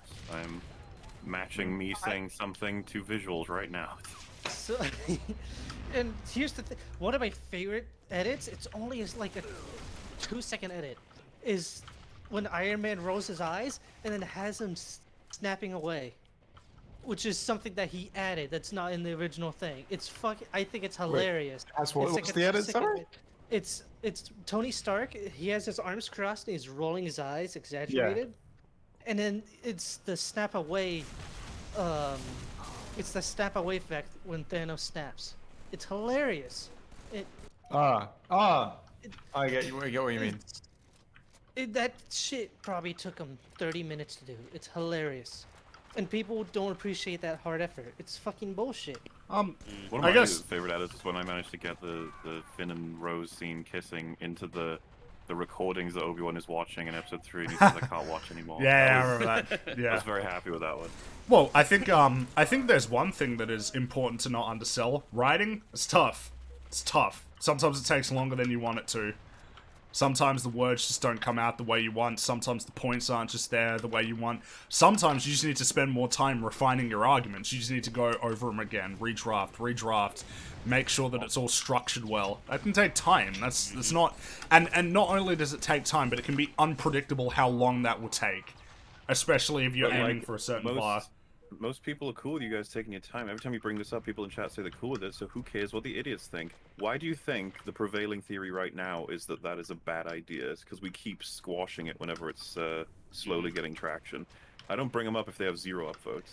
Remember, the Rags thread, 1 hour, 100 upvotes. Yeah, that's bad. To say that's lot. just idiots saying stuff. It's like, so that's clearly an idea that's spreading, and people need to be fucking taught what the truth is. That sounded so dictatory. You should. I fucking hate the lies spreading like wildfire. They suck. Yeah, it's No, but isn't just that would be a good villain line if you were like the leader of a country. you know, it's like when that fucking article calls you a fascist. Like, what the fuck? My favorite part is that Literally. article called me a fascist after trying to argue that the Nazis weren't totally white supremacists. Yeah, that was great. Unironically, you can't make that shit up. Dude, yeah, this. Yeah, the problem is that there is a certain need to like almost, you know, police whenever a bad idea is just getting too much. Because of course, you know, it's just countering your free speech with you know somebody else's free speech. I'm gonna clarify this. Not a bad idea. They want to police you when it's an Fucking idea that goes don't against kill me what so- they believe. Well, I mean, the problem is that the reality is that we are simply entitled to the perspective that people are wrong about their criticisms of, like, Oh, certain fuck things. you. And it's really annoying when it's labeled my as, God. oh, it's so touchy. Anytime that somebody criticizes you, it's like, well, surely people are allowed to clap back against criticism they think are wrong. Or have we decided that that's not Response to that okay? shit. My favorite response to that shit is when people describe it as you can't take criticism. It's like, I'm engaging with and responding to criticism. But also, like, let's get real. I don't think that people fully appreciate how difficult it can sometimes be, like, a presence or, like, a personality or somebody who's engaged with like, thousands or tens of thousands or even hundreds of thousands of people. Like, that's tough. Human beings aren't designed to deal with that kind of shit. Like, getting criticized by, like, thousands of people. That's tough. Yeah, I think some people are more adjusted to it. Definitely. Than others, but you're not. I It's don't think people are difficult, and designed- I think the problem is that it's Yeah. like difficult. Like, some people would be like, "Well, it's touchy." It's like, well, the problem is that you may have only said it once, but I've heard it more than once. It's You've just heard that it from it's different. probably 1,000 people over and over and over. Well, yeah, it's just the whole thing. It's the parasocial thing, right? It's like, you know, it's just, and of course, you know, ultimately there is a need to handle that well. But like, it is frustrating when it's labeled as you just can't deal with criticism. It's like, well, but again, you're right. Engaging with criticism, not dealing with difference, so, fuck, I totally screwed that one up. You know, engaging with criticism is considered not like being able to handle criticism. It's not Oh, conflating two okay. different My, things. my favorite thing is This match sucks. I once got a Yeah, I once this- I once this got, map is terrible. I once saw a tweet that effectively said, "You're one of the worst people on the platform." And just to be clear, the platform being talked about here was Twitter. That's And I what was mean, like- right there. You're pretty bad. Come on. I can't remember what I said in response, but I was just like, I was just like, If it's not Whatever. counted, it's not worth responding. I clapped back to it in just sort of like I think I had some sort of argument in there, as in like, oh, loads of people can do this and they're fine, but when I do something not as bad, I'm suddenly the worst person on Twitter, right? And that shit got someone saying, well, you just can't take criticism. Like, what the fuck was the criticism? You just called me a bad person. How am I supposed to take that? What? Yeah, I'm sorry, but The this worst fuck- person, even. This fucking generation of people is just are shitty hypocritical pieces Well, of shit. that are so Yeah, offensive. it's Well. literally like it's beyond parody at the point where you can get shit like "fuck you, you're an idiot," "fuck you, you're an idiot." Wow, you really can't take criticism, can you? Well, You're a racist, homophobic Yeah, I mean- piece of shit. it's a super awkward part about society right now. It's just, I don't know. Yeah. Wait, is James Lost. not buying a Switch for eFip's newest host, or just happens to be a minority? I have a Switch. But that's, Oh, that's- dude, during work today, what's his name? Thunder S. He added me. It's like, oh, which version of the Steam pad are you buying for everyone? I'm like, fuck, I better start saving up now. No. sound I'm like you sorry, wanted to say but something actually, more. Mauler is the only non-minority EFAP host in history, so I could be check gay your at any facts. moment if I choose to be. That's how it works. Okay, hold on. I'm just curious as to why though. I get trying to counter a popular opinion with no, media. so- go for the other one first. Oh yeah, sorry. I'm off, Can you like- read those actually? Because I've scrolled away. Is this not conflating two different things a bit? Setting the record straight on things like a rags thread versus not giving updates on works in progress because people are pricks about where is my content. So we did the exact same thing with a comment on the super chat catch up that was getting upvotes and people saying, yeah, they do these for money, and why would they do content? Mm-hmm. So we've set the like this is the same thing every time. And if you let a perspective on rags where he's like one of the worst hosts. He's not contributing anything to everything. It just gets anything. worse. And here are 10 points as to why, and you knock down all 10. Instead of people reading them and going, point 1 and 2 weren't very good, but the rest, yeah, I can kind of see that. And someone else goes, points 1 and 2 were like really good, but the rest weren't. But I can kind of see, and then mix and match and stuff. It festers. Negativity festers like crazy. So I want to cut it off at the root. It's just like, no, fuck you. This is wrong. And yeah, we did 3 catch-ups in a row because Rags was on a holiday of sorts, and we'd gone further than we needed to with the EFAP episodes, and people fucking lost their minds really quickly when all of them were filled with discussion, which is what they all are. It's almost like they have this mental disability where if they don't see us responding to a video, then it's not content. Which is fucking annoying. It's really annoying. Yes. Dude, those people who fucking are like, why do you even respond to super chats? What the fuck is wrong with you? Mahler has said several times he wants to respect the people. gotta who be super chat. He wants fucking- to respect. Yeah, no, I know. Man. Mahler has said multiple times he wants to respect the people who super chat. He wants to respect their time and their money. And obviously, some people. Oh my god, that's impossible. Some people just. Sometimes they get their money's worth. Sometimes Well, arguably more than they should. I guess- sometimes, but It's more content. Like, what's the problem? It's yes. Well, if you're doing that, you're not doing content because there isn't any other. yes, day in the because week. I was doing about to say, content, right, you're there not there's no all the time that you do something, you could do something else. That's It's like Swiss cheese. The more Remember- content, the less content. yeah. We reduced the criticism from the EFAP movies guy down to I don't work on them. I simply proof them and then approve them. And I watched the. Am I allowed to watch the film? Is No. that going too far in terms of using my time wrong? Yeah. Oh, thanks for the resub, by the way, just from earlier. Add an optional message for Fringy. Oh. Yeah. And here's the thing too: the super chats they can contain, they can contain corrections or something. They can contain a useful edit. Shit. Whoa, just big conversations. Like we, It can we- say- Well, and clarifications on previous points we've made. They contain clarifications. They contain corrections. They contain useful informative tidbits. They contain. Oh, maybe you forgot.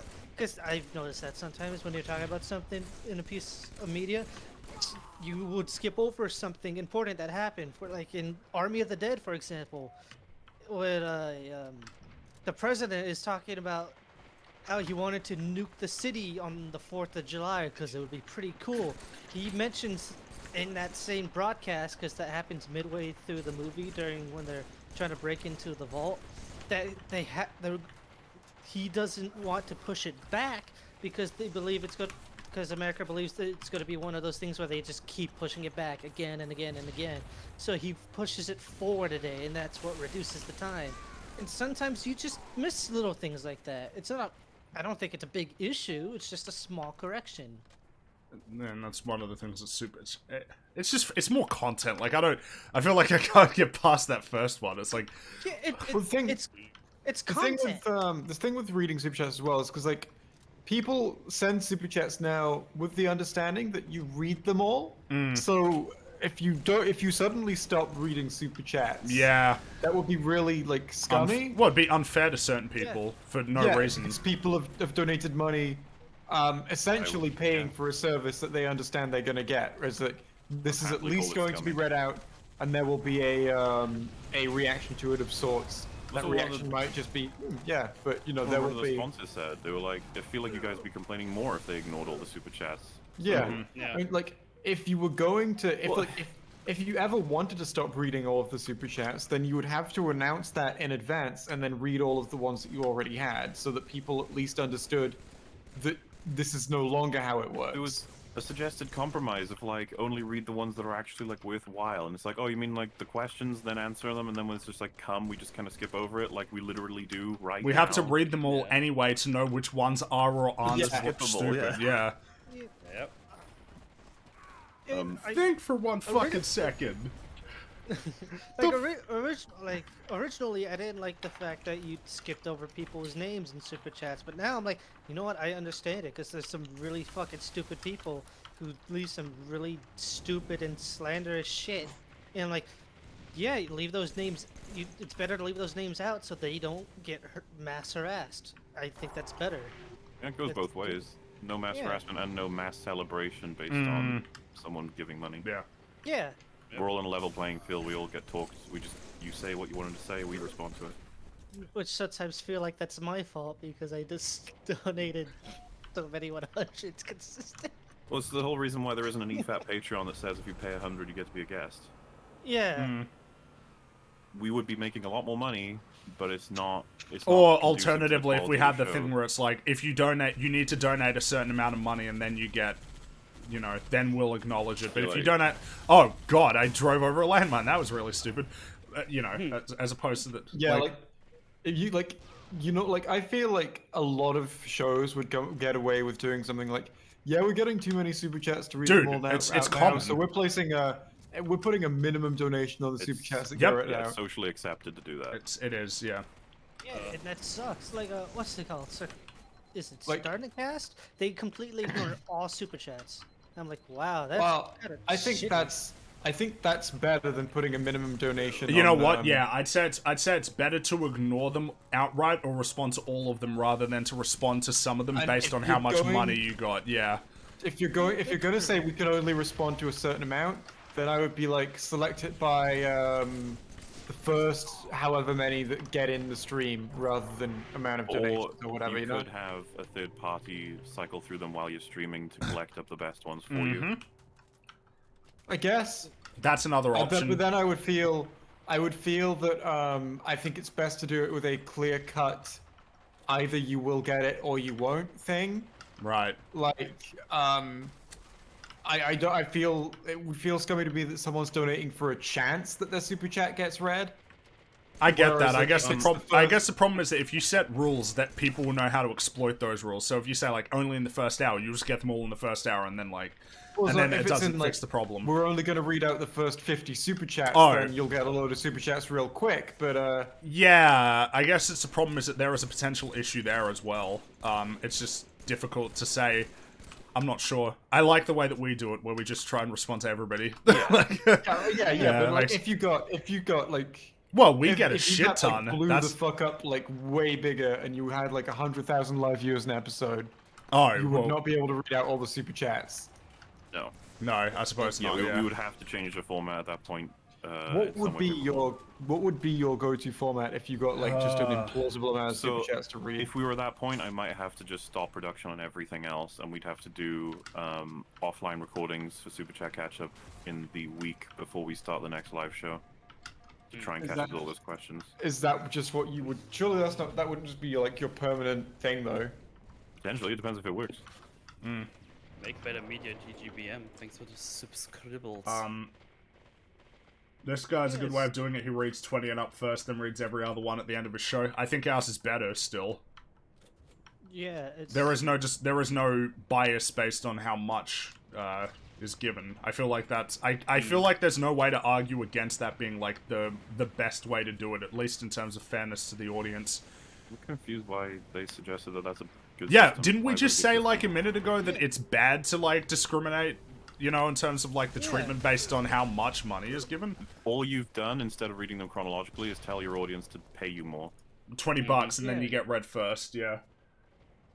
Like we've had That's not. I $2 feel like super chats that have cost us like 40 minutes That- in terms of discussion time just because of what they said. that Yeah, even they're like, like that even feels $30. scummier to me. It's like that feels scummier to me than I will only read the ones that are $20 or more. Because like $20 or more, right? You're then essentially paying for the service of this will get read. But if it's like paying for the service of this will get read first, that's not really a fucking like advantage. That's not something You're right, it fair. almost You're isn't. getting it at a different time. I think that's almost like I get what you mean. exploiting people's need to have something immediately, which functionally does not benefit them in any way. The thing that they've then paid for. It's just something that they think they want because they want the immediate fucking serotonin. Well, I guess Yeah. that's a question of like early. Is that like more of a subject of like early? I guess it's different because it's not like early access. It's more like priority access. Like It's like Yeah. your speedy boarding for a plane. yeah. Can you just clarify for me, like, what is the what is the benefit compared to chronological with that system they just suggested? How it's exactly the same in terms of getting through the messages, except it's unfair to people who don't pay as much. Yeah. Oh, fuck. I don't know. I just like the systems where it's like, you know, like I don't think ours is the fairest and also the most like rough sometimes in terms of the amount of time it'll take. Well, I mean, Thing is, I think don't that's know yeah, that it's difficult for us. I don't know, like, if you really do want to say it's like the super chats are paying for a service, then there are loads of things that I think you can justify. I just don't like the idea of doing any of those Well, things. I mean, it's yeah, I mean, it's kind of the well, it applies to a lot of things, right? It's like Patreon has tiers, so there is a way that you Yeah. can have a system where higher tiers get you more rewards, but alternatively, you could just do where they're all the same and you get the same thing for no matter what you pay. That's always an It's like option. It's like if you want to offer a service of like, oh, if you donate like $100, then I will do an embroidery of your super chat and hang it up on the wall behind me. Like, I think that's a fine thing to offer if people want that, right? I don't think there's anything wrong with offering stuff, but I don't know. It feels scummy to like refuse service to people who aren't paying as much. We got the follow-up on that example. He does it that way because he gets hundreds of chats over a 3-hour show. He often has guests on that people want to ask questions for. If he addressed them all as they came in, it would disrupt the show. Viewers want to ask the guest a question. Their question will likely not reach the guest when they read at the end of the show. So I don't So- see how the system they presented solves any of those problems. It doesn't. It means that if you pay more, then you get priority access to that guest. So we've Yeah, just it's nothing kicked to the- do with any of the All problems. we've done that is you kick the can down the road, really. This- Yeah. So to solve the problems you just mentioned, is like you need someone to keep an eye out for the super chats that are specific to the guest. And then You need to- prioritize Yeah. the guest-related questions. And if you want no interruptions, then you stay to the end like we do. That's, I from the get go, it was only like I can't remember how many EFAP episodes it lasted. It was like 1 or 2 or some shit where I was just like, I really don't like people talking and then going right. Everyone can pause. I'm gonna read out a random comment from somebody who's paid. It's just like that feels weird as fuck. I Yeah, guess I it's don't see. interruptive. Yeah, I don't see what the problem would be with having the system where no matter what you pay, if the question is specifically for that person, you prioritize those in order to get them to that person, and then after you've done all that, then you just get to the ones that you can answer yourself. That seems like the easiest way to do it. Yeah. This is repost. This is some curious stance on this. I get trying to counter stuff when it's like, how popular media is, but what effect does it have if some idiots on Reddit say stupid stuff when you guys will never change your content based off those idiots? So I feel like we answered that one originally because if you let it Yeah. stay... Have you heard of the snowball effect, my friend? Well, it was the part that we talked about earlier where it's like, you need to counter these things because if you don't, it just builds and it keeps getting worse and worse. Like, it just becomes an echo chamber where people start agreeing, yeah, Rags is shit. Everybody's saying it. Why are they ignoring us? And if that thread hadn't been counted by us, it would forever be cited as an example of some of the worst shit Rags does. It'd be like, remember that thread? Yeah, everyone remembers that. That thread was a really good breakdown of Rags' And behavior. even though everybody forgets what the thread even said and that the arguments weren't good, like, it doesn't matter because people will remember the feeling that it was correct. Yeah. Whereas if we counter it immediately, it's like, oh shit, they've like actually addressed this directly and like responded to it point by point, cuts it off at the roots. Wipe this slate clean, burn it down.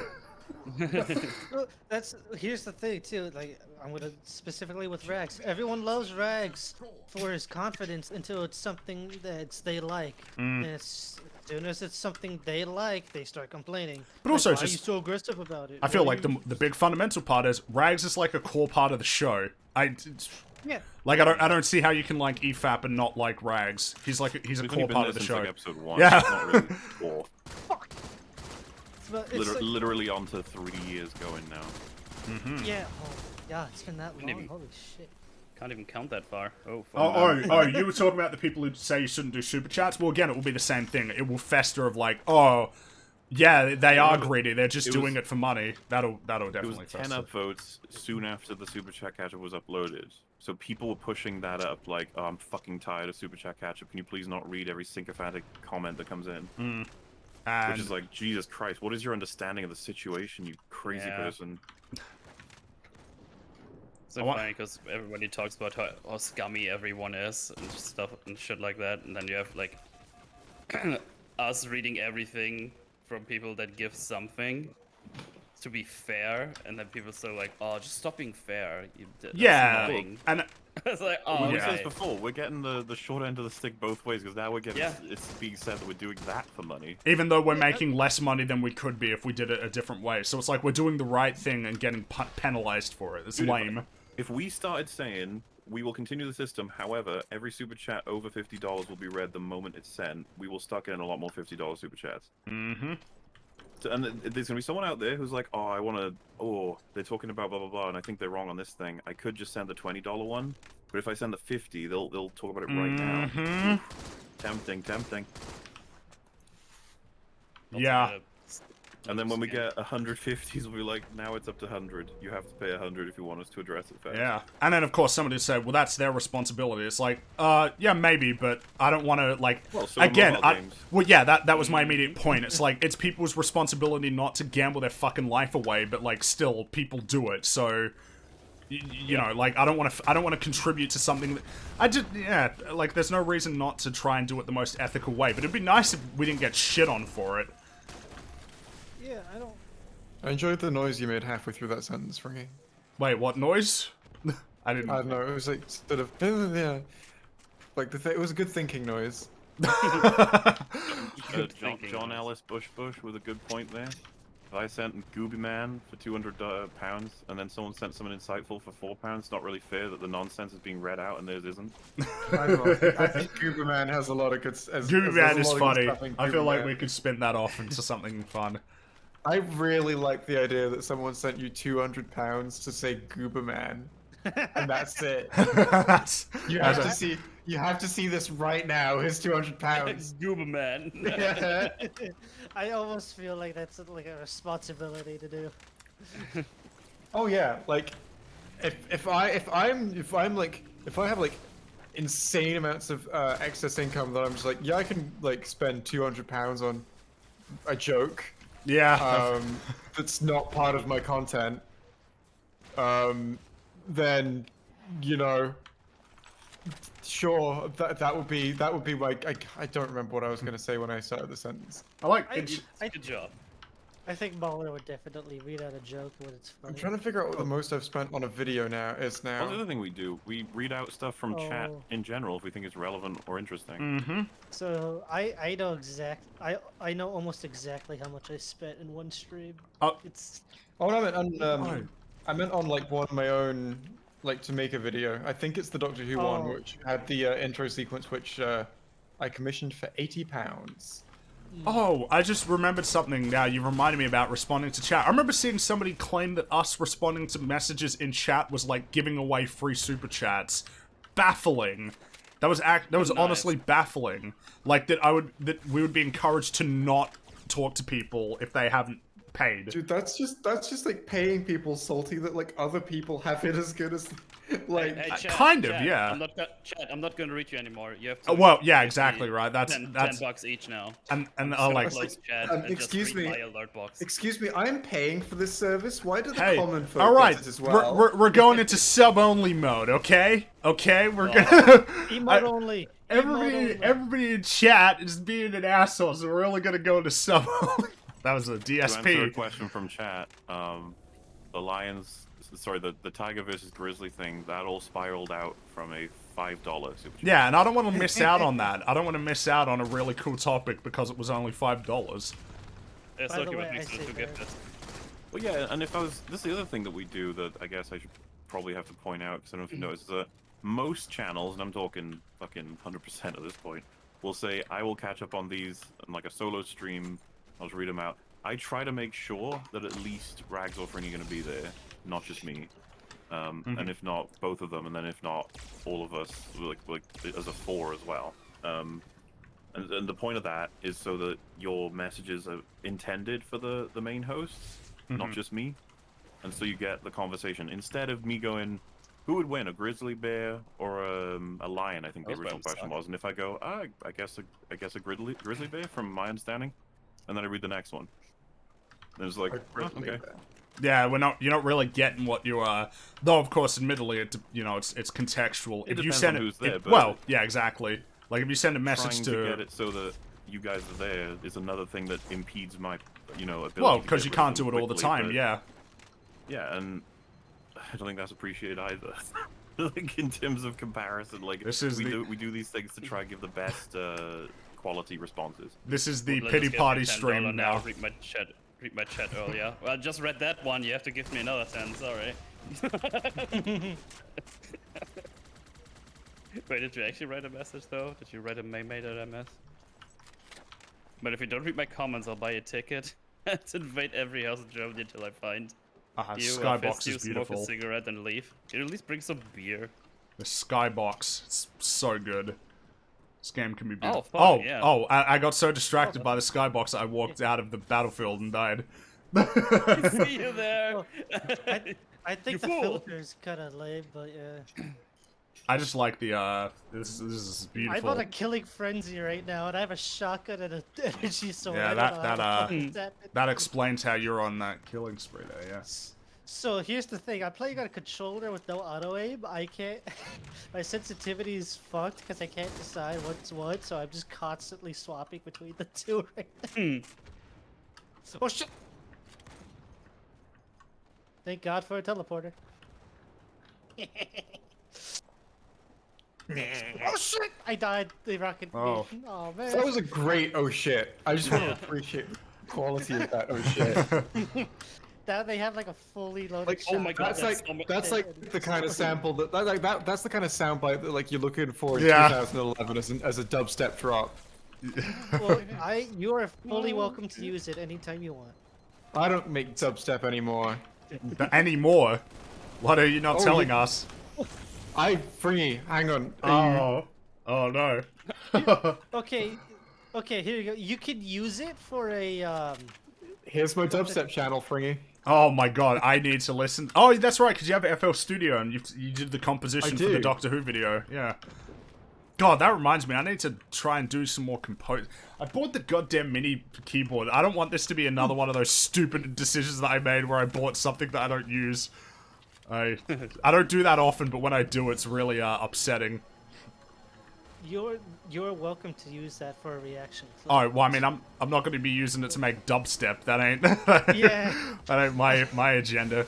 Synthwave is the jam. I don't even know what I sounded like. So Oh yeah, baby. you are so welcome to use my. Oh, that would be a good one too, to be fair. Yeah. You've given them permission 3 times now. I'm starting to think you're projecting. You want them to use it. Use me. I've also been use me. What other Use me, thing? Daddy Metal Senpai. What other Wait, things I have you wasn't bought in that the you don't discussion use? here. No, I've been drinking since before I jumped up here for like an hour now. Oh fuck. Oh boy. I bought a camera once that was kind of pricey that I haven't used ever. That in fact, that's probably the main one that I'm thinking of like just a stupid decision in terms of a purchase. Most of the time I do use things because I don't like spending money on stuff I don't use. I guess video Metal, my games. YouTube channel just hit 100k subs the other day, and I really have to say thank you, the whole EFAC crew, for being basically the whole sole inspiration to me. Nice, dude. That Awesome. sounds awesome. 100K. 100k, good shit, dude. Holy shit. Congratulations. Good job. I wonder what the channel is. I hope it's the same as. What do you do? I'm Well, curious, yeah. Well, the name I is hope Make it- Better Media GGBM, so I guess that's the channel name. I hope that's the channel name, because obviously my name on Twitch is different from YouTube. I don't know Really? how long. Think about it. How long did it take me? You're to doing convince you're doing you really well then, because I mean I've been doing YouTube for a lot longer than you would have, and look at me. Oh, what, Was the channel name Make Better Media? Was it? what kicked this channel off was a Jojo Rabbit analysis. Ah, that? Yeah. Oh yeah, I see that. Taika Waititi is an excellent Hitler. That is immensely funny out of context. Yeah, he is. I Holy love that movie. I think it's fantastic. Oh, it's a really good movie. Yeah. Dude, this is like one of the lowest number of videos I've seen on a channel with Oh, 100,000 subs. This is a- then. Yeah, he says it was the Truman Show that kicked him off. Oh, Oh shit, you're right. Yeah, that one's got 2.8 million. Wow. Holy nice. shit. Yeah, That's really okay, cool. Congrats, man. Yeah, I'm gonna sub to you later if I can remember. I definitely I have a screenshot, so I'm gonna look at it and be like, what the fuck? Now, It's got a 3-part What's the analysis of follow Mandalorian that says, "I stream wish it for were the view? better." do you guys want to still keep going? Because I'm gonna wrap up because I I- want to. I think I'll do the same because it's getting quite early. Oh, So no. Well- when's the big 4K follower stream? Will there be Gartic Phone? There will definitely be Gartic Phone. It's probably gonna be another 2 or 3 weeks because there's like a bunch of EFAP stuff happening, and I have some friendos over on some weekends, so I don't really have the time to do it in the next 2 weeks or so. But it will be Kuman. Mm-hmm. If anybody wants to get your Hey, last Stealth, thanks for the questions in, sub. now's the time. Yeah, do the thing. Guess I have no idea how much it means to me to hear you guys say that. Eh, no worries, dude.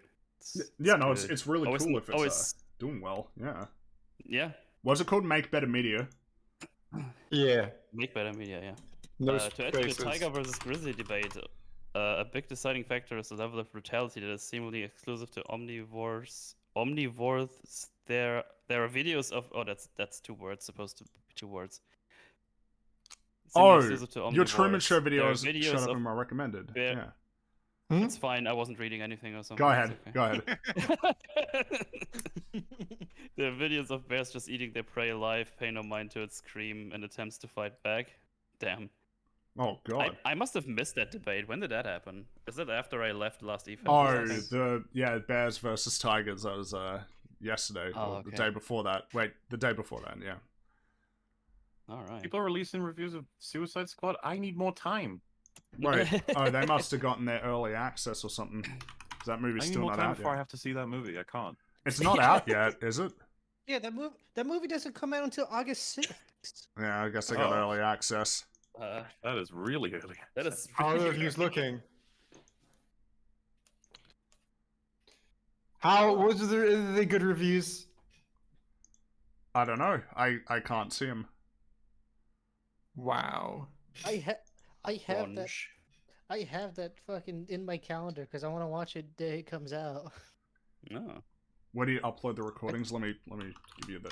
I need to catch up. I've forgotten to put up a few. It's Cosmoronic. That's where they're getting archived.